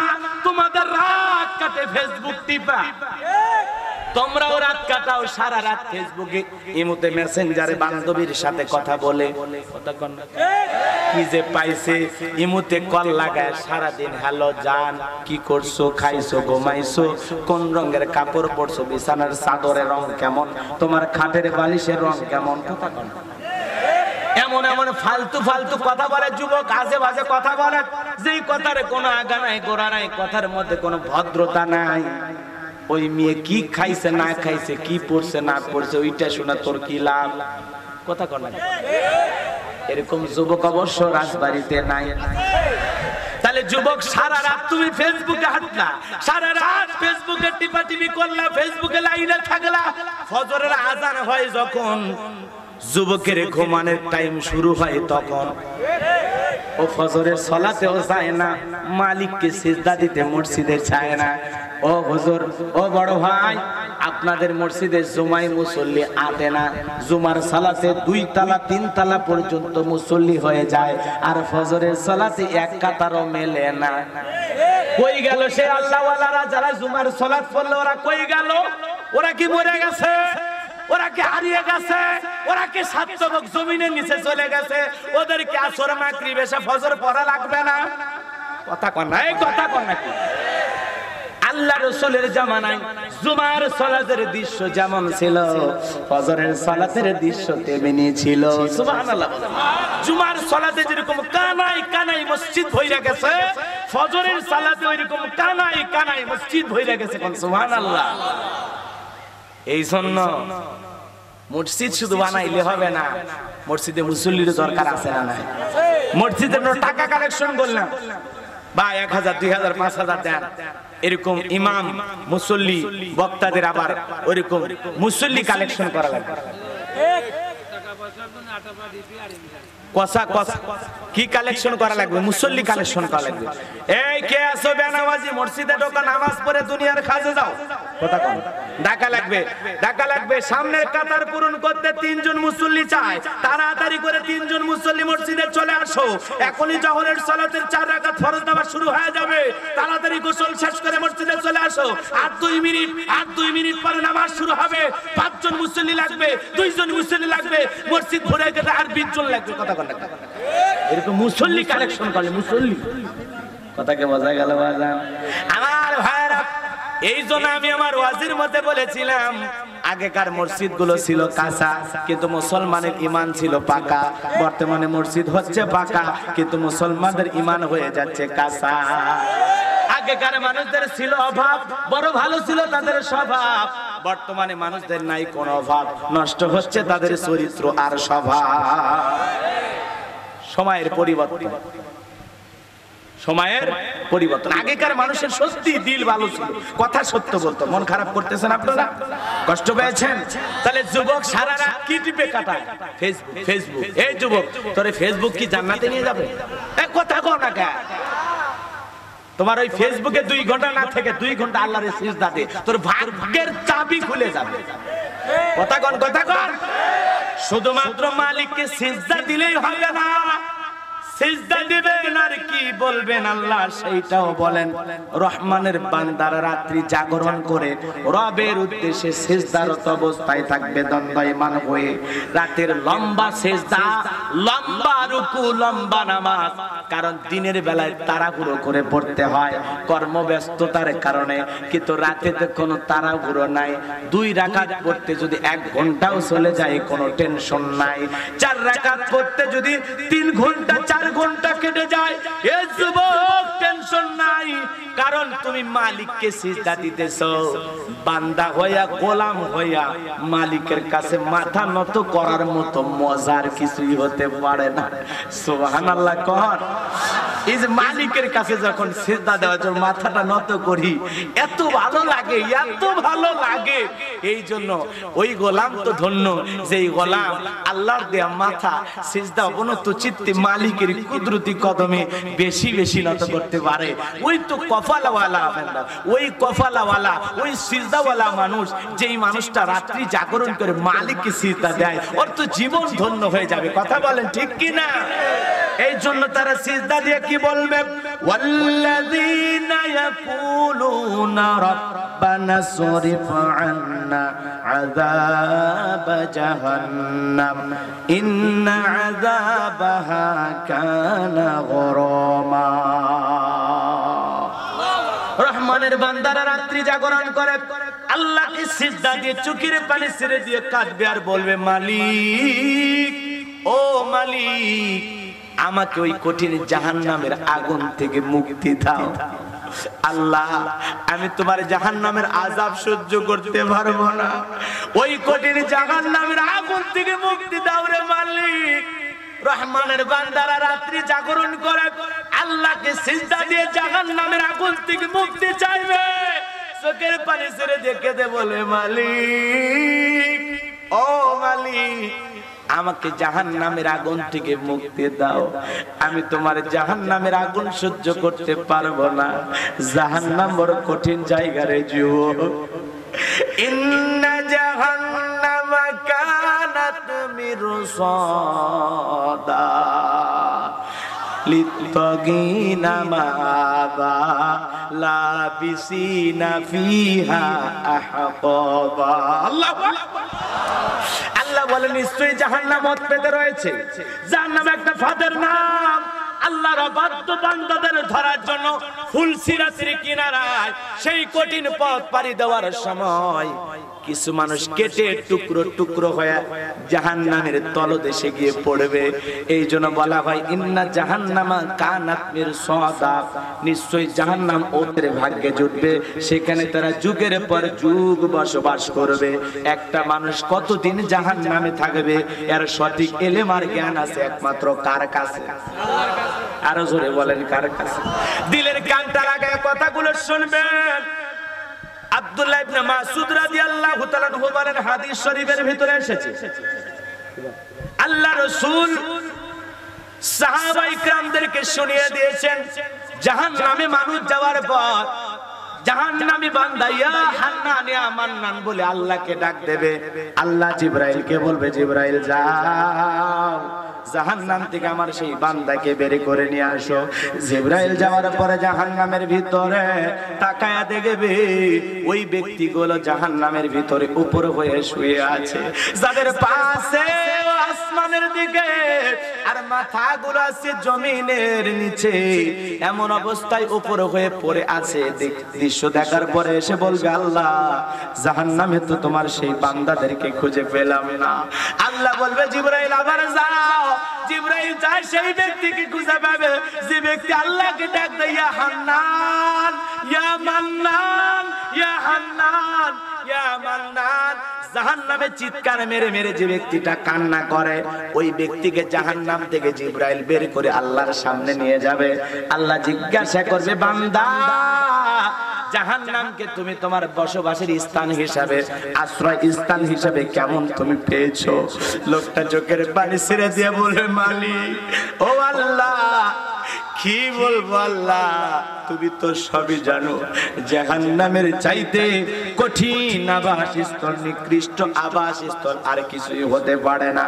আল্লাহ রাব্বুল আলামিন বলেন, ইন্নাহা সাআত মুস্তাকাররাও ওয়া মুকামা। আল্লাহ রাব্বুল আলামিন বলেন, নিশ্চয়ই আশ্রয়স্থল হিসাবে, বসতির জায়গা হিসাবে জাহান্নাম কত না নিকৃষ্ট, কত না নিকৃষ্ট। ওই জাহান্নামে যারা যাবে বাজান গো আমার, চিৎকার মেরে মেরে জাহান্নামীরা কাঁদবে, চিৎকার মেরে মেরে কাঁদবে, ক্ষুধার যন্ত্রণায় ছটফট করবে। ওই জাহান্নামের যখন কান্নাকাটি করবে, ক্ষুধার জন্য খাবার চাইবে, আল্লাহ জাহান্নামের তলদেশে এক ধরনের ফলের চাষ করবে, যেই ফলটার নাম হলো জাক্কুম, কাঁটাযুক্ত ফল, চতুর্দিকে শুধু কাঁটার কাঁটা। ওই কাঁটাযুক্ত ফল যখন জাহান্নামীদেরকে খাবার হিসেবে দেওয়া হবে, খাওয়া মাত্রই জাহান্নামীদের গলার মাঝামাঝি আটকে যাবে, ভিতরেও যাবে না, বাহিরেও আসবে না। জাহান্নামের চিৎকার মেরে কেঁদে বলবে, মালিক ও মালিক, আর সহ্য করতে পারি না। আল্লাহ গো, জাহান্নামের কেমন খাবার আমাদেরকে খাওয়াইতে দিলা, গলার মাঝামাঝি আটকে গেল মালিক, ভিতরেও যায় না, বাহিরেও আসে না। লোকগুলো কান্নাকাটি করবে, যত গলা নাড়াচাড়া করবে তত কাঁটাগুলো ফুটবে, যন্ত্রণা কষ্ট পাবে, আর বলবে, আল্লাহ সহ্য করতে পারি না, এবার পানি দাও, পানি দাও। চিৎকার মেরে মেরে যখন পানি পান করতে চাইবে, আল্লাহ রাব্বুল আলামিন বলেন, লা ইয়াযুকুনা ফিহা বারদাও ওয়ালা শারাবা ইল্লা হামিমাও ওয়া গাসসাকা। জাহান্নামীদেরকে ঠান্ডা পানি পান করাইতে দেওয়া হবে না, ফ্রিজের পানি দেবে না, মিনারেল ওয়াটার দেবে না। সেই পানি পান করে জাহান্নামী তার যন্ত্রণা তৃষ্ণাকে নিবারণ করতে পারে, মিটাইতে পারে জাহান্নামের যন্ত্রণা। এমন পানি তাদেরকে দেওয়া হবে না। কেমন পানি দেবে? ও রাজবাড়ি পাংশার বাবাজিরা, কেমন পানি দেবে? আল্লাহ আপন ভাষায় বলে দিয়েছেন, গোলাম কেমন পানি জাহান্নামে দেওয়া হবে শোন, ইল্লা হামিমাও ওয়া গাসসাকা, ইল্লা হামিমাও ওয়া গাসসাকা। বান্দারে, এমন উত্তপ্ত, এমন ফুটান্ত গরম পানি তোদেরকে দেওয়া হবে, সেই পানি পুষ ব্যতীত কিছুই নয়। এ বান্দা, ওই উত্তপ্ত ফুটান্ত গরম পানি যখন তোদেরকে দেওয়া হবে, ওই পানিটা যখন পান করবি রে বান্দা, ওই পানিটা তোর গলার ভিতরে যখন যাবে, ওই পানি এত গরম, এত গরম, পুষ দুর্গন্ধ রক্ত। ওই দুর্গন্ধযুক্ত গরম পানি যখন পান করবি রে বান্দা, তোর নারী ভুড়ি গুলো গলে গলে পড়ে যাবে। অন্য বর্ণনায় পাওয়া যায়, হাড্ডি সারা দেহের সমস্ত রক্ত, মাংস, চামড়া গুলো ওই পানি পান করার সঙ্গে সঙ্গে দেহ থেকে খসে খসে পড়বে। নাউজুবিল্লাহ বলে, নাউজুবিল্লাহ বলে। আর আল্লাহ কি বলেন? আল্লাহ, ও আল্লাহ কি বলবেন মালিকের কাছে জানেন? আল্লাহর কাছে এই কথা বলতে হবে, ওয়াল্লাযিনা ইয়াকুলুনা রব্বানা সরিফ আন্না আযাবা জাহান্নাম ইন্না আযাবাহা কানা গরামা। ওই জাহান্নামের কঠিন যন্ত্রণাদায়ক শাস্তি থেকে মালিকের কাছে রাতের আধারে সিজদা দিয়ে কাঁদতে হবে আর বলতে হবে ইন্না আযাবাহা কানা গরামা, ইন্না আযাবাহা কানা গরামা। তাফসীর ইবনে কাসিরের ভিতরে এসেছে গরামা ওই আযাবকে বোঝানো হয়েছে যে আযাব আসমান জমিন থাকবে যতদিন, ওই শাস্তি চলবে ততদিন। এ বাজান, দুনিয়াটা ক্ষণিকের। এ যুবক, রাত্রি জাগরণ করে মালিকের কাছে জাহান্নামের আগুনের ভয়ে কাঁদতে হবে। এজন্য আল্লাহর কাছে বলা লাগবে, আল্লাহ এমন একটা চোখ আমাদেরকে দাও যেই চোখ জাহান্নামের আগুনের ভয়ে কাঁদবে। এমন একটা চোখ আমাদেরকে দাও, এমন একটা চোখ আমাদের সবাইকে দাও যে চোখ দিয়ে আমরা জাহান্নামের আগুনের ভয়ে কাঁদতে পারবো। জিবরাইল রাসূলের কাছে আসলেন, এসে বলেন, নবী গো, 2 ফোঁটা পানির কত পাওয়ার আপনি জানেন? কোন ব্যক্তি যদি আল্লাহর ভয়ে জাহান্নামের আগুনের ভয়ে 2 ফোঁটা চোখের পানি ছেড়ে দিতে পারে, ও নবী, এই 2 ফোঁটা চোখের পানি তার জাহান্নামের আগুনকে নিভায়ে দিতে পারে। বলুন সুবহানাল্লাহ। এ যুবক, হাত তুলে কি ওয়াদা দিতে পারবি? আজ থেকে তোর মিশন শুরু হলো। রাত্রি গভীর হয়ে গেলে মালিককে সিজদা দিয়ে জাহান্নামের আগুনের ভয়ে কাঁদবে কারা কারা? আল্লাহকে সিজদা দিয়ে সালাত আদায় করবেন, জাহান্নামের ভয়ে কাঁদবেন আর মালিককে বলবেন, আল্লাহ ওই নিকৃষ্ট আবাসস্থল জাহান্নাম আমরা চাই না। আল্লাহ আমাদের সবাইকে তাহাজ্জুদের সালাতে চোখের পানি ছেড়ে দিয়ে জাহান্নামের আগুন থেকে কাঁদার তৌফিক দান করো। জোরে কোন আমিন। আরো জোরে কোন আমিন। বলেন তো, কাঁদার দরকার আছে না? বলেন, কাঁদার দরকার আছে না? জাহান্নামের আগুনের ভয় আমাদের কাঁদতে হবে। আমার ভাইরা, শুধু কাঁদলেই হবে না, রহমানের বান্দাদের আরো গুণাবলী আল্লাহ রাব্বুল আলামিন বলেন, ওয়াল্লাযীনা ইযা আনফাকু লাম ইসরিফু ওয়া লাম ইয়াকতুরু ওয়া কানা বাইনা যালিকা কাওয়ামা। খালি কাঁদলে হবে না, আরো কি কাজ আপনার আছে, আপনার আরো কি দায়িত্ব আছে। রহমানের বান্দাদের আরো গুণাবলী হলো তারা অপব্যয় করবে না। কি করবে না? অপব্যয় করবে না। যুবক, ভালো করে শোনো, তোমাদের ওয়াজ আসছে এদিকে এদিকে। জাহান্নাম থেকে ঘুরে নিয়ে আসলাম না, এখন দুনিয়ার কথা শুনে দিলাম। এই পরের আয়াতে আল্লাহ বলতেছে কি জানো? আল্লাহ রাব্বুল আলামিন বলেন, ওয়াল্লাযীনা ইযা আনফাকু লাম ইসরিফু ওয়া লাম ইয়াকতুরু ওয়া কানা বাইনা যালিকা কাওয়ামা। রহমানের বান্দারা অপব্যয় করবে না, অতিরিক্ত খরচ করবে না, আবার খরচ করতে গিয়ে কার্পণ্যতা করবে না। এই দুইয়ের মাঝামাঝি মধ্য পথ অবলম্বন করে তারা খরচ করবে। প্রয়োজনের বেশি খরচ করাও যাবে না, আবার প্রয়োজনের কমও খরচ করা যাবে না। যতটুকু প্রয়োজন ততটুকু খরচ করবে রহমানের বান্দারা। বলেন আল্লাহু আকবার। ব্যয় করতে গিয়ে অতিরিক্ত ব্যয় করা যাবে না, কারণ অপচয়কারী কার ভাই? এ জোরে কর। অপচয়কারী বান্দা হওয়া যাবে না। আজকে মুসলমানেরা অপচয়কারী কম না বেশি? কম না বেশি? বিয়ের নামে গায়ে হলুদ আপনাদের এলাকায় আছে না? না। হাই রে যুবক, ভালো করে খেয়াল কর, এদিক খেয়াল কর যুবক, তোমাদের কথা বলতে চাই। অপব্যয় কত জায়গায় কিভাবে হয় সব বলতে পারবো না, 2-1টা বলে যায়। গায়ে হলুদের নামে আমার সমাজে যে অনুষ্ঠান চলে, বলেন তো এটা কি জায়েজ আছে? জোরে বলেন, জায়েজ আছে? কন্যা পক্ষের কয়েকজন মানুষ হলুদ রঙের শাড়ি পইরা টমটমের ঘোড়ায় চইরা ছেলের বাড়িতে আসছে হলুদ মাখানোর জন্য। আপনাদের এলাকায় আসে? আসে আসে। কি মজাই লাগে না বইয়ের আগে শালিদের ছোঁয়া পাওয়া। কোথা গন্ডা গে লুচ্চা দুলে ভাই আছে না? না, খারাপ লাগবে আপনাদের, খারাপ লাগবে। এই জন্য তো আমাদের সমাজের শালীরা গান বানাইছে। গান বানায়নি? দুলা ভাই, দুলা ভাই, ও আমার দুলা ভাই আছে না? আমাদের সমাজের মানুষেরা বলে, মানে দুলা ভাইকে নিয়ে এত রোমান্টিক গান বার হয়েছে দুলে ভাই তো হেব্বি খুশি, কথা কন না। শোনেন শোনেন, বিয়ের অনুষ্ঠানের নামে কি হয়, গায়ে হলুদের নামে কি হয়। কন্যা পক্ষের কয়েকজন আসছে ছেলে পক্ষের বাড়িতে ছেলের গায়ে হলুদ মাখানোর জন্য, আবার মেয়ে পক্ষের কয়েকজন চলে গেছে, মানে ছেলে পক্ষের কয়েকজন চলে গেছে মেয়ের বাড়িতে মেয়ের গায়ে হলুদ দেওয়ার জন্য। বলেন তো হয় কি না? অর্থাৎ বিয়ে হবে শুক্রবার, বৃহস্পতিবারে যে অনুষ্ঠান হয় এর নাম হলো গায়ে হলুদ। সুবহানাল্লাহ। এই অনুষ্ঠানের নামে আমার দেশে যা হয়, হলুদের নামে ডিজে পার্টি, গান বাজনা, ছেলে মেয়ের অবাধ নাচানাচি আছে না নাই? মেয়ে পক্ষের কয়েকজন সেজে গুজে এসেছে, আইসা দুলা ভাইটা কেমনে বসে আছে জানেন? লুঙ্গি পরছে, সাদা গেঞ্জি পরছে, আর একটা গামছা নিয়ে ফকিরের মতো প্লেট পাইলে বসে আছে। প্লেট পাড়া বুঝেন তো?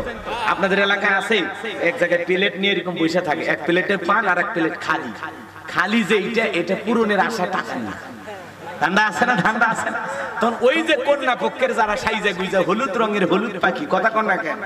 হলুদিয়া পাখি সোনালি বরণ, দেখেননি একেবারে হলুদ শাড়ি পরে, আরে বাপ কি কায়দায় সাইজে গুইজে ছেলের বাড়িতে আসছে। আইসা ছেলেরে বলতেছে, আপনি আমাকে চেনেন? আপনার যে মেয়ের সাথে বিয়ে হচ্ছে রুমি, ওই রুমির আমি খালাতো বোন।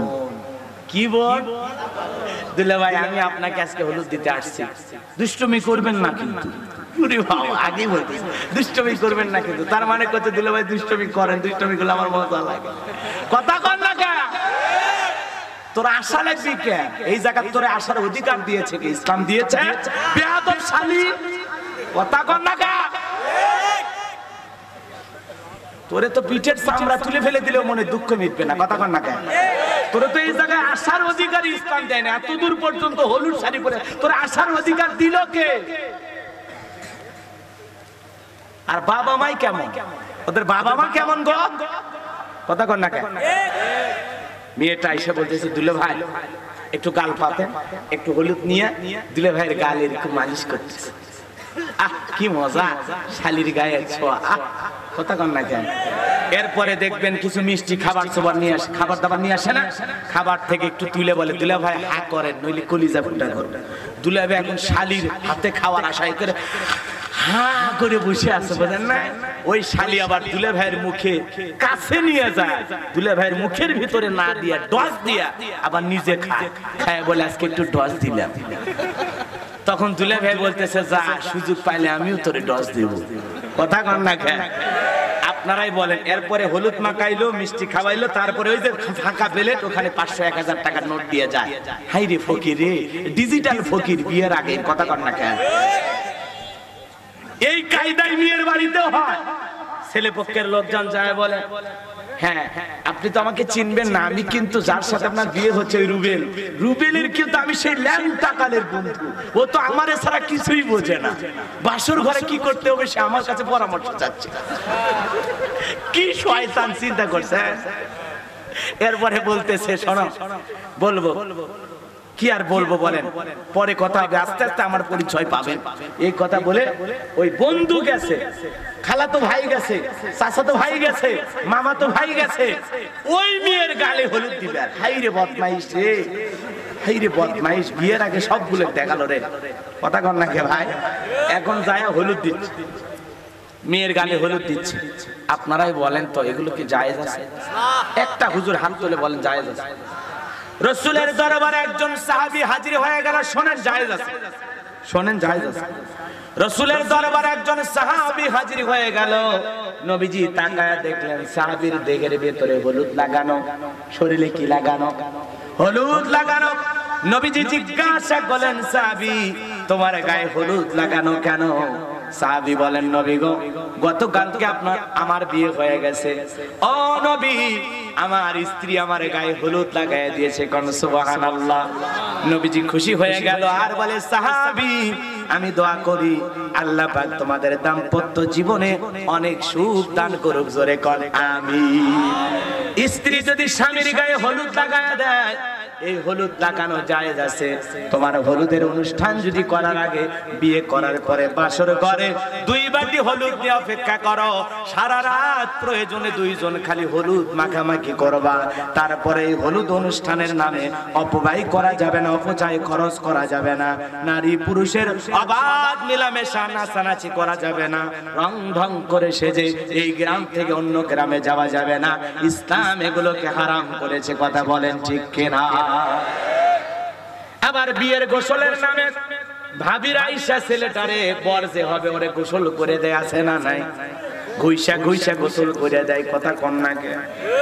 আমি যখন বিয়ে করতে যাচ্ছি না, আমার ভাবিরা বলতেছে, ও হুজুর তোমাকে গোসল করে দেওয়া লাগবে। আমি বললাম, তোরা যদি আমার শরীরে হাত দিস আমার মাথা ঠিক থাকবে, কথা কন্যাকে। মেয়ে মানুষ যদি ছেলে মানুষের শরীরে হাত দেওয়া যদি পুরুষ হয় রে, কথা কন্যা আমার কি হবে? তা হাত যদি দেওয়া লাগে, গোসল যদি করানো লাগে, বউ গোসল করে দেবে, তে ভাবি কে? কথা কন্যা কে? ওরা আবার গোসল করে দেয় ছেলেরে, সেই রকম গোসল করায় দেয়, লুঙ্গি আটকায় রাখে। কি আটকায় রাখে? তার মানে গোসল করার একটা টাকা নেবে, গোসল করায় দিয়ে টাকা নেয় না, 1000 2000 নেয় না। আমি চিন্তা করি কোন ছেলে যদি এই শীতের দিনে বিয়ে করে আর গোসল করার পরে লুঙ্গি দিতে যদি দেরি করে, ওর বিয়ে করে বাসর করে যাওয়া লাগবে না, ওর বিয়ে করে রাজবাড়ী মেডিকেল কলেজ হাসপাতালে ভর্তি হলে কথা বলতে। খবরদার, বিয়ের সময় গোসল ভাবির হাতে না, মেয়ে মানুষের হাতে না। নিজের গোসল সারা জীবন করতে পারলি, এই পাগল বিয়ের দিনে কি গোসল একা করা যাবে না? আর কিছুক্ষণ পরে তো তোর বাসর রাত, কথা কন না কেন? প্রয়োজনে স্ত্রীর সাথে ভালোবাসা বিনিময় করে বলবে, আজ থেকে তোমার ডিউটি শুরু, আমি তোমার এক শরীর ঘুষে দেব, তুমি আমারটা ঘুষে দেবে, কথা কন না কেন? ঘষা ঘুষি দিয়ে জীবন শুরু। হালাল স্ত্রীর সাথে সব গোপন প্রকাশ্যে, কারণ আল্লাহ বলেছেন স্বামী স্ত্রীর পোশাক, স্ত্রী স্বামীর পোশাক। এক কম্বল নিচে স্বামী স্ত্রী যে সময় কাটায়, ওই সময়টাতে আল্লাহ সব লিখে দেয়, সব। তুমি বাসর করে ভিডিও নিয়ে ব্যস্ত আছো, মালা বদল করে নিয়ে ব্যস্ত আছো। আমার এক ভক্ত সারাদিন আসলে, সারাদিন বগুড়া মাহাতির হোটেলে চাকরি করে। তা আমি একদিন বললাম, এই সারাদিন তো ওয়াজ শুনিস, ভালো বিয়ে করছিস? হুজুর কোন কি? 3 ছেলের বাবা আমি। তা আমি বললাম, বিয়ে করছিস ভালো, স্ত্রী সহবাসের একটা দোয়া আছে, তুই কে জানিস? কত হুজুর, ওইটা কি দোয়া পড়ার টাইম? মানে এত ব্যস্ত, ও দোয়া পড়ার কথা মনে থাকে না, এরকম আছে না? এর সম্মানিত ভাইরা আমার, এই জন্য বিয়ের যেই বিয়েতে খরচ কম ওই বিয়েতে বরকত বেশি, যেই বিয়েতে খরচ কম ওই বিয়েটাকে পছন্দ করেন কে? আমি বিয়ে করেছিলাম, মাত্র 10 জন 12 জন ছিল বরযাত্রী।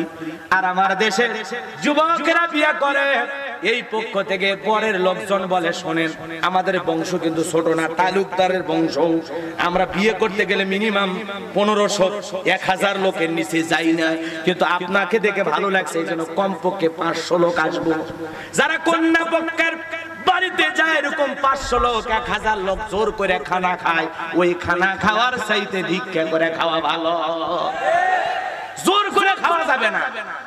কন্যা পক্ষের লোকজন এমনি একটা মেয়েকে লালন পালন কত কষ্ট করে করছে, তোমার হাতে বিয়ে দিচ্ছে, তাদের পরিবারে একটা শোক চলতেছে, একটা মেয়েকে, একটা জীবন্ত, একটা ফুটান্ত গোলাপকে তোমাদের হাতে তুলে দিচ্ছে, তাকে সারা জীবন দেখে রাখলো, লালন পালন করলো, এমনি তাদের হৃদয়ে ব্যথা।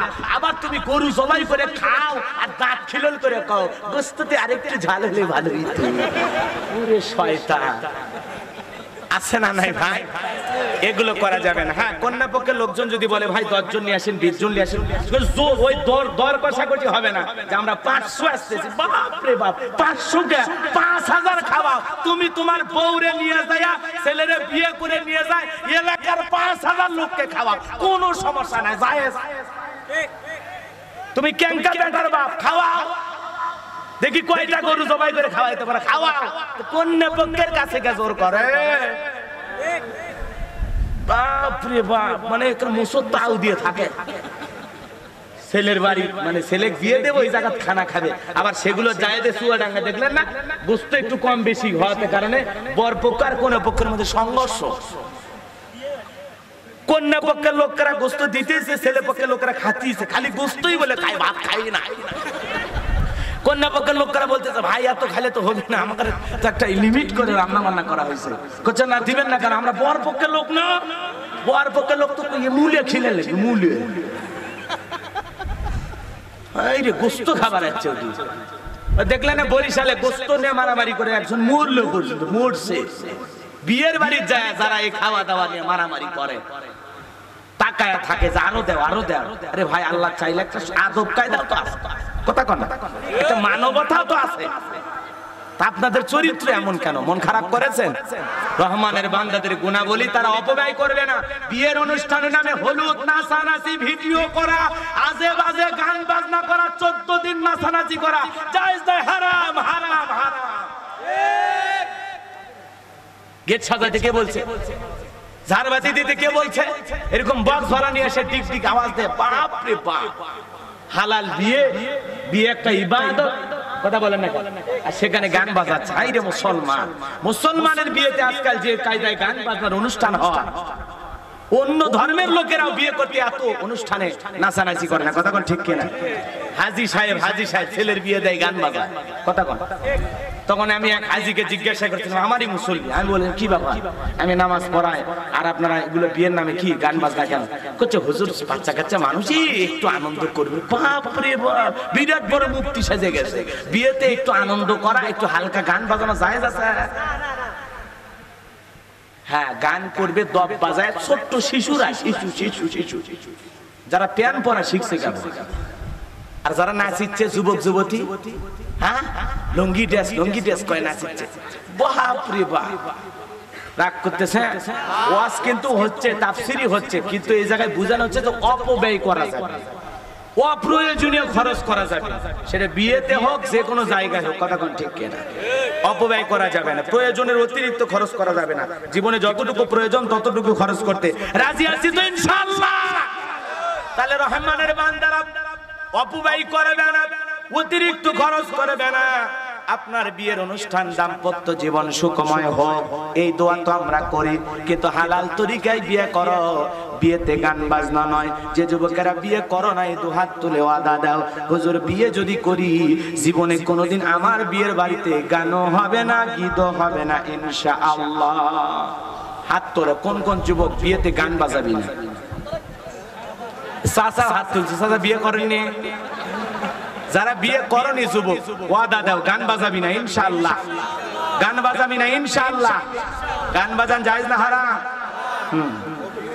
আবার যদি বিয়েতে বাজাও রূপবানে নাচে কমর দোলায়া আল্লাহ বলে রূপবানে নাচে কমর দোলায়া তোরে মারবে কবরে ঝোলায়া ঝোলায়া কথা ঠিক কি না এই যুবক সামনের দিকে চলে যায় আর এখনকার যুবকেরা গান বাজান লাগে না ও বিয়ের আগেই প্রেম করে বিয়ে করে শেষ আছে না এরকম যুবক যারা পিতা মাতাকে সন্তুষ্ট না করে অবৈধ প্রেম ভালোবাসা করে বিয়ে করে এরা দাম্পত্য জীবনে কোনোদিন সুখ হবে না কথা বলে না কেন এরা কোনোদিন সুখ পাবে না সম্মানিত ভাইরা আমার তাহলে রহমানের বান্দাদের গুণাবলী তারা অপব্যয় করবে না অতিরিক্ত খরচ করবে না আবার খরচ করতে গিয়ে কার্পণ্যতাও করবে না এই দুয়ের মাঝামাঝি মধ্যপথ অবলম্বন করে তারা খরচ করবে বলেন আল্লাহু আকবার এরপরে আরো গুণাবলী আল্লাহ রাব্বুল আলামিন বলেন ওয়াল্লাযীনা লা ইয়াদউনা মা'আল্লাহি ইলাহান আখারা ওয়া লা ইয়াকতুলুনান নাফসাল্লাতী হারামাল্লাহু ইল্লা বিল হক ওয়া লা ইয়াজনুন ওয়া মান ইয়াফআল যালিকা ইয়ালকা আসামা কি ভাই কষ্ট পাচ্ছেন আর তো 5-7 মিনিট আছে একটু 4:30টার কথা বলছি 20 বাজে একসাথেই চলে যায় নামাজ পড়ে চলে যায় হুজুর বলতে একটা ইসলামী ধর্মের আছে আচ্ছা আচ্ছা দাঁড়ান শুনেন রহমানের বান্দাদের গুণাবলী তারা এক আল্লাহর ইবাদত করবে অন্য কাউকে আল্লাহ ছাড়া অন্য কাউকে উপাস্য হিসেবে ডাকবে না অন্য কাউকে উপাস্য হিসেবে মানা যাবে এইজন্য রহমানের বান্দারা এক আল্লাহকে ডাকবে এক আল্লাহর ইবাদত করবে এক আল্লাহ ছাড়া অন্য কাউকে ডাকবে না রহমানের বান্দারা যথার্থ কারণ ছাড়া আল্লাহ যাকে হত্যা করতে নিষেধ করেছেন এমন নিরপরাধ ব্যক্তিকে তারা হত্যা করবে না রহমানের বান্দাদের গুনাহ বলি তারা প্রতিবেশীর স্ত্রীর সাথে জিনা করবে না প্রতিবেশীর স্ত্রীর সাথে জিনা করবে না বুঝেন তো যেটাকে বলা হয় পরকিয়া কথা বোঝেন না নিজের বউডারে দেখে ভালো লাগে না, পাশের বাড়ির ভাবিরে দেখে কয় আসসালামু আলাইকুম ভাবি, আপনার যে চেহারা, আপনার যে সুরত, ও ভাবি আপনারে দেখে মনে হয় আপনার বিয়ে হয়নি। এরকম হাইব্রিড শয়তান আছে না নাই? জোরে বলেন আছে না নাই? কি হলো ভাই, কি সমস্যা? আরে আমি চাইছিলাম আপনাদের উদ্দেশ্যে, আমার মা বোনেরা কষ্ট করে বসে আছে, ওদের জন্য কিছুই বলবো না, কথা বলেন বলবো না, তা আপনারা চলে যাচ্ছেন। আমার মা বোন যারা বসে আছেন, মা আপনাদের জন্য বেশি আলোচনা নাই। 4টা আমলে 8টা জান্নাতের দরজা খোলা। 1 নাম্বার নামাজ, 2 নাম্বার রোজা, 3 নাম্বার ফরজ পর্দা, 4 নাম্বার স্বামীর খেদমত। মা বোনের নামাজ পড়ে না, রোজা ধরলে ছাড়ে না, পর্দা তো বর্তমানের মা বোনেরা করতেই চায় না, আছে না নাই? জোরে বলেন আছে না নাই? জানালার পর্দা ঠিক আছে, দরজার পর্দা ঠিক আছে, কিন্তু নিজের শরীরে মা বোন পর্দা দিতে চায় না। কিন্তু মনে রাখবেন মা, নামাজ ওয়াক্ত মতো পড়া লাগে, সব সময় পড়া লাগে না। রোজা নির্ধারিত মাসে রাখা লাগে, সব সময় রাখা লাগে না। স্বামী থাকবে যতক্ষণ, খেদমত চলবে ততক্ষণ, কিন্তু পর্দা একটা নারীর 24টা ঘন্টায় হেফাজত করে চলা ফরজ। পর্দা নারীকে নিরাপত্তা দেবে। প্রত্যেকটা নারীর পর্দা হেজাব হলো আত্মঅহংকার, গৌরবের বিষয়, কথা বলেন ঠিক কিনা? একটা নারী পর্দা করবে, পর্দা তাকে নিরাপত্তা দিবে, সিকিউরিটি দেবে, পর্দা তাকে সম্মানিত করবে। একজন মা যদি হাত মোজা পা মোজা পরে ঢিলা ঢালা বোরকা পরে পথ চলে যায়, মনের অজান্তে তার প্রতি সম্মান শ্রদ্ধা চলে আসে। কথা কর, কথা কর। তার দিকে মানুষ বাঁকা চোখে তাকায় না, খারাপ মন্তব্য করার সাহস পায় না, কারণ ওইটা তো আসলে বেঢং কোন নারী না, যেটা হেঁটে যাচ্ছে ওটা ফাতেমার উত্তরসূরি, খাস পর্দাশীল নারী, কথা বলেন ঠিক কিনা? একটা নারী যদি ভালো করে পর্দা করে, ভালো করে বোরকা পরে, তার চেহারার দিকে মানুষ তাকায় না, বরঞ্চ তার দিকে তাকায়া মনের অজান্তে চোখটা নিচু হয়ে যায়, চক্ষুটা নিচের দিকে হয়ে যায়, মনটা বলে না না তাকানো যাবে না, হেঁটে যায় আমার মা। একটা মা হেঁটে যাচ্ছে, আমার একটা খালাম্মা চাচি আম্মা হেঁটে যাচ্ছে, কথা বলেন ঠিক কিনা? কিন্তু বোরকা না পরে আজকে সমাজের অবস্থা দেখা যায়, নানির শরীরে বোরকা আছে, হাত মোজা পা মোজা আছে, কিন্তু 16 বছরের নাতনির গায়ে কোনো বোরকা নাই, কথা বলেন না কেন? কিন্তু ইসলাম কত সুন্দর, যার বয়স যত কম তাকে পর্দা করতে হবে তত বেশি, কিন্তু বয়স যখন বেশি হয়ে যাবে তখন হালকা পর্দা করলেই চলবে। একটা চাদর মোড়াইলে থাকলেই হবে, একটা ওড়না বড় পেঁচে থাকলেই হবে, বোরকা না পরলেও নানি দাদির চলবে, কিন্তু নাতনির বোরকা ছাড়া চলবে। উল্টো হয়ে গেছে, উল্টো হয়ে গেছে। 70 বছর 60 বছরের দাদি নানি বোরকা পরে, কিন্তু 16 বছরের কচি নাতনিটা বোরকা পরে না, কথা বলে ঠিক কিনা? আমি এক নানিকে ধরে বলছিলাম, ওই নানি তুমি এত হাত মোজা পা মোজা বোরকা পড়ছো, কিন্তু তোমার নাতনির শরীরে বোরকা নাই। নানি তখন বলতেছে, ভাই মরা লাগবি রে, মরা লাগবি, ওই দিন আমি বোরকা পড়ছি। তা আমি বললাম, তোমার মরার ভয় আছে, তোমার নাতনি আর কি বিয়ে হওয়া লাগবি না, মানুষে না দেখুক দেখুক, কথা বোঝেননি? তার মানে আলকাতরা চেনেন না? আলকাতরা রাখছে টিনের ভিতরে, চলে গোডাউনের ভিতর, আর রসগোল্লা রাখছে সাজায়া সামনে, কথা বলেন ঠিক কিনা? তা আমাদের সমাজের অবস্থা তাই হয়ে গেছে। আলকাতরা মার্কা তারা বোরকা পড়তেছে, আর রসগোল্লা তারা ঘুরে বেড়াচ্ছে, কথা কোন ঠিক কিনা? মন খারাপ করেছেন আপনারা?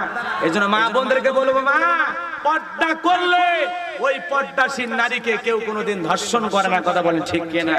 আর যারা বেপরদায় রং ঢং করে চলাফেরা করে, এই জন্য আমার দেশে ধান খেতে, পাট খেতে, রেল স্টেশনে, সিএনজিতে, চলন্ত বাসে ধর্ষণের ঘটনা আছে না? এই ধর্ষণ যদি বন্ধ করতে চান, ধর্ষণ মুক্ত যদি একটা বাংলাদেশ উপহার দিতে চান, তাহলে আল্লাহর কোরআনের বিধান মোতাবেক ধর্ষণকারীর বিচার নিশ্চিত করতে হবে, কথা বলেন ঠিক কিনা? ধর্ষণকারীকে শাস্তি দিতে হবে কিসের বিধান অনুযায়ী? আল্লাহর কোরআনের বিধান অনুযায়ী। একটা মেয়ের ইজ্জতের দাম 4 লাখ টাকা, এ কথা কোন টাকা? এই যুবকেরা কেন ধর্ষণ করে? কারণ যুবকদের ভিতরে কোরআন সুন্নাহর ভয় নাই, কোরআন সুন্নাহর জ্ঞান অর্জন করতে পারে না। ওই যুবকের ভিতরে তাকওয়া নাই, আল্লাহর ভয় ভীতি নাই, যে এই নারীর দিকে আমি তাকাচ্ছি, এই নারীর সাথে জিনা করতেছি, আমাকে তো আল্লাহর সামনে দাঁড়াইতে হবে, পরকালে আমি কি জবাব দেব? এই জবাবদিহিতার ভয় যুবকের নাই। এই জন্য রাস্তা দিয়ে যখন কোন বেপরদা নারী হেঁটে যায় তখন দেখে বলে আহারে গেল রে, কথা কন না কেন? আর আমার মা বোনেরাও দেখবেন বিয়ের বাড়িতে গেলে সাজে, মার্কেটে গেলে সাজে, কিন্তু স্বামীর জন্য সাজে না, কথা কন না কেন?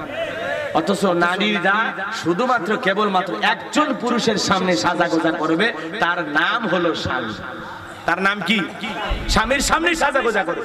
কিন্তু ওরা কিরণমালা দেখা, ওরা নাটক দেখা, স্টার জলসা জি বাংলা ধ্বংস করলো আমার স্মরণ বাংলা, কথা বলে না কেন? ওই জন্য তো আমি আমার অজে বলছিলাম, কিরণমালার এত জ্বালা যদি বুঝিতাম তাইলে কি আর ডিশ চ্যানেলে ছবি দেখিতাম। স্বামী আমার গরিব মানুষ, পকেটে নাই টাকা, কেমনে আমায় কিনে দেবে কিরণমালার জামা? আছে না নাই? আছে না নাই? স্টার জলসা জি বাংলা দেখে একটা জামার যে আত্মহত্যা করে, আছে না নাই? কতক্ষণ আছে না নাই? স্বামী চিন্তা করলো বউ যে কায়দায় বায়না করছে, না দিয়ে তো উপায় নাই। তখন স্বামী ডেকে বলে, সাথী তুমি রাগ করো না, হলো তোমার আখি, তোমার জন্য আনবো কিনে নতুন জামা পাখি। স্টার জলসা জি বাংলা দেখে হইছো ইমান হারা, জানি তোমার ঘুম হবে না পাখি জামা সারা। কি লাভ হবে গো বলো তোমায় দোষী করে, পাখি জামা না পাওয়াতে 7 জন গেল মরে, 17 জন দিল স্বামী তালাক, হলো অন্যের বধূ। হায়রে আমার পাখি জামা না জানি কি মধু, যেই জামাটা লাগবে সবার দিন ধর্মের কাজে, সেই জামাটা চাই না পাওয়া অনেক নারীর মাঝে। হায়রে নারী পর্দার শাড়ি ছুটছো কাহার পিছে, মনে রেখো দুনিয়াটা একেবারেই মিছে। নামাজ পড়ো, রোজা রাখো, ধরো আল্লাহর কাজ, নইলে রাজবাড়ির মা বোনেরা কপালে কিন্তু জুটবে জাহান্নাম। এই জন্য বোরকা পরা লাগবে, পর্দা করা লাগবে। আমার মা বোনদেরকে আল্লাহ পর্দা করার তৌফিক দান করুন, কোন আমি। আর স্বামীর খেদমত, এই কথাটা বললে মা বোনেরা বলে, হ্যাঁ খালি স্বামীর খেদমতের ওয়াজ আছে, আর বইয়ের খেদমতের কোনো ওয়াজ নাই। সব হুজুর এসে বলে স্বামীর খেদমত করো, স্বামীর খেদমত করো। কে বইয়ের খেদমত আমরা করি না? তোমার যখন অসুস্থ হয়, ও সোনা তোমার ডাক্তারের কাছে কে নিয়ে যায়? আমি তো, কথা কন না? ও সোনা তোমার যখন কাপড় চোপড় পোশাক আশাক লাগে কিনে দেয় কে? আমি তো কিনে দিই। এই আমি নামের স্বামী তো কিনে দেয়, কথা কন না কেন? ও প্রিয়তমা যখন তোমার খাবার খাইতে লাগে কে খাওয়ায়? আমি তো খাওয়াই, কথা কন না কেন? বুঝেননি কথা? তোমার বাচ্চা কাচ্চা লাগে, ও প্রিয়তমা কে দেয়? আমি স্বামী দেই, কথা কন না কেন? তোমার বাবার বাড়িতে যাওয়া লাগে, গাড়ি ভাড়া কে দেওয়া লাগে? আমি দেই, মাঝে মাঝে পৌঁছেও দিয়ে আসি, কথা কন না কেন? আমি তো তোমার খেদমতে সব সময় নিয়োজিত। জানে মান তুমি আমারে বুঝলা না, কথা কন না কেন? আমরা বউরে ভালোবাসি না? অনেক ভালোবাসি, অনেক ভালোবাসি। প্রত্যেকটা স্বামী কিছু আমল করবেন, দেখবেন বউ আপনার জন্য পাগল হয়ে যাবে, তাবিজ লাগবে না। 1 নাম্বার বাড়িতে যা সালাম দিবেন, আসসালামু আলাইকুম রহিমা, কই আছো সোনা, ঘরের দরজাটা খোলো না, আমি তোমার পাগল দিওয়ানা। বউ খুশি হয়ে যাবে, কথা কন। প্রথমে সালাম, এরপরে লোকজন যদি না থাকে হাত ধরে মুসাফা করবেন, বইয়ের হাত ধরে কি করবেন? মুসাফা করবেন। এরপরে লোকজন যদি না থাকে আস্তে করে 2টা হাত বাড়ায় বলবেন, সোনা আসো বুকের ভিতর আসো, এই কথা বলে বইয়ের সাথে কোলাকুলি করবেন। কথাকে বোঝা গেল? এগুলো করবেন, সব এগুলো করা স্ত্রীর সাথে জায়েজ না হারাম? এগুলো করলে মহব্বত বাড়বে না কমবে? আরো আমল আছে। আম্মা জান আয়েশা বলেন, রাসূলুল্লাহ যখন বাইরে যাইতেন আমি আয়েশাকে চুমো খেয়ে যেতেন, সুবহানাল্লাহ। এই জন্য স্ত্রীর কপালে চুমা খেয়ে বাইরে যাওয়া প্রত্যেকটা স্বামীর জন্য, রাসূলের জন্য, সুবহানাল্লাহ বলেন। বাড়ি থেকে যখন পাংশায় যাচ্ছেন, বাড়ি থেকে যখন রাজবাড়িতে যাচ্ছেন, তখন বিবিকে একটা চুমা খেয়ে যাবেন, মনে থাকবে তো ইনশাআল্লাহ। আবার বাইরে থেকে যখন কিছু বাড়ির দিকে ফিরবেন, তখন বিবির জন্য কিছু হাদিয়া, কিছু খাবার, সে পছন্দের যে খাবারগুলো পছন্দ করে এই খাবারগুলো বিবির জন্য নিয়ে আসবেন, কোন সুবহানাল্লাহ। আমি জয়পুর হাটে ওয়াজ করছিলাম, এক ছেলে কয়, হুজুর আমি বাইরে তো ফ্যান্সি ডিল খাই, বইয়ের জন্য 1 বোতল আনবো। কি শয়তান চিন্তা করছেন? তা হালাল খাবার নিয়ে আসা লাগবে, বিবির জন্য কি খাবার? হালাল খাবার নিয়ে আসা লাগবে। এজন্য আল্লাহ রাসূল আম্মা জান আয়েশা আরো বলেন, রাসূল আকরাম সাল্লাল্লাহু আলাইহি সাল্লাম আম্মা জান আয়েশা পুরো রানের উপরে মাথা রাইখা কোরআন তিলাওয়াত করতেন, কোন সুবহানাল্লাহ। আমরাও বিবির রানের উপরে কোরআন যদি তিলাওয়াত করতে পারি, একটা আলাদা ভালোবাসা জন্ম নেবে, কথা কোন ঠিক কি না? এরপরে আরো কি করবেন জানেন? আরো স্ত্রী যেই গিলাসে পানি পান করবে ঠিক ওই গিলাসে আপনিও পানি পান করবেন। স্বামী স্ত্রী এক গিলাসে পানি পান করা রাসূলের সুন্নাত। সুবহানাল্লাহ। এক বালিশে মাথা রেখে ঘুমানো সুন্নাত। আমরা এগুলো করি না। আজকে সমাজে এই জন্য তো দাম্পত্য জীবনে সুখ নাই। আর মা বোনদেরকে বলে যাই, মা স্বামী কতটা দামি জানেন? আপনি নফল নামাজ আদায় করতেছেন, স্বামী যদি ওই সময় আপনাকে ডাকে, শেফালি একটু ভিতরে আসো তো ময়না, নফল নামাজ বাদ দিয়া স্বামীর ডাকে সাড়া দেওয়া লাগে। কথা বুঝলোই না? স্বামী কতটা দামি আপনি জানেন মা? আপনার স্বামী যদি আপনারা ডাক দেয়, আপনি রান্না বান্নাও যদি করেন, রান্না বান্না ফেলাইয়াও স্বামীর ডাকে সাড়া দেওয়া লাগবে।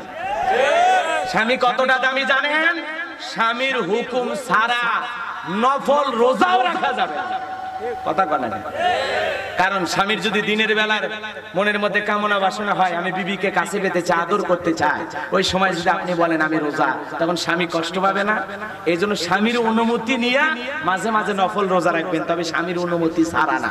কথাকে বোঝা গেল? স্বামী কতটা দামি? আল্লাহ রাসূল বলেন, মানুষ হয়ে যদি মানুষকে সিজদা দেওয়ার নিয়ম থাকতো, দুনিয়ার সব স্ত্রীদেরকে আল্লাহ ওয়াদা দিত স্বামীর পায়ে সিজদা দে। তাই বলে তোমরা দাস গোলাম না, আমরা তোমাদেরকে বলি আই লাভ ইউ, তোমরা আমাদেরকে বলবো আই লাভ ইউ। মাঝখানে ওই মারামারি কাটাকাটি ঝগড়া এগুলো করবা। কথা কন ঠিক কি না? স্বামীর ছোট তুচ্ছ তাচ্ছিল্য করবা না। রোজগার কম করে তবুও ভালোবাসবা, রোজগার বেশি করে তবুও ভালোবাসবা, অভাব অনাটনে থাকলেও ভালোবাসবা, কিন্তু খারাপ ব্যবহার করবা না। আম্মাজান আয়েশা নয়, হযরত ফাতেমার একটি ঘটনা আছে। একেবারে নামাজ নিকটবর্তী, নামাজ একেবারে নিকটবর্তী, 3 দিন ধরে রোজগার পায় না, মানে রোজগার করে কিছু টাকা নিয়ে আসবে বিবির জন্য, পারে না। 3 দিন পরেও স্বামীর মনটা খারাপ। হযরত আলীর জন্য ফাতেমা দরজা খুলে দিয়েছে, তাকায় দেখে হযরত আলীর মুখটা মলিন। ডেকে বলতেছে, স্বামী মন খারাপ কেন? তখন বলতেছে, বিবিরে আজকেও খালি হাতে আসছি, কিছুই তোমাদের জন্য আনতে পারি নাই। হযরত ফাতেমা বলে, যতক্ষণ না মুস্কি হাসি দিয়েছো ততক্ষণ আমি ঘরে ঢুকতে দেব না। সুবহানাল্লাহ। ও স্বামী, আমার খাবার লাগবে না, আমার পোশাক লাগবে না, তুমি যে আমার ঘরে আসছো, তুমি আমার জীবনের শ্রেষ্ঠ সুখ। সুবহানাল্লাহ। এরকম বিবি কি পাওয়া যাবে? খাবার দাবার তো ঘরে আসেই, যদি ওর পছন্দের 3 পিস, পছন্দের কোন জিনিস কিনতে যদি ভুলে তো যাবে, কোন দিন আবার আমার জন্য আনছিলে? আমার কিছু চাইলে তোমার টাকা থাকে না, তোমার মনে থাকে না। আমি বুঝি সারা জীবন তাল বাহানা দিয়ে পার করলে। কথা কন। আল্লাহ আমার মা বোনদেরকে ধৈর্য ধারণ করার তৌফিক দান করুন। জোরে বলুন আমিন। ওয়া আখিরু দাওয়ানা আলহামদুলিল্লাহি রাব্বিল আলামিন।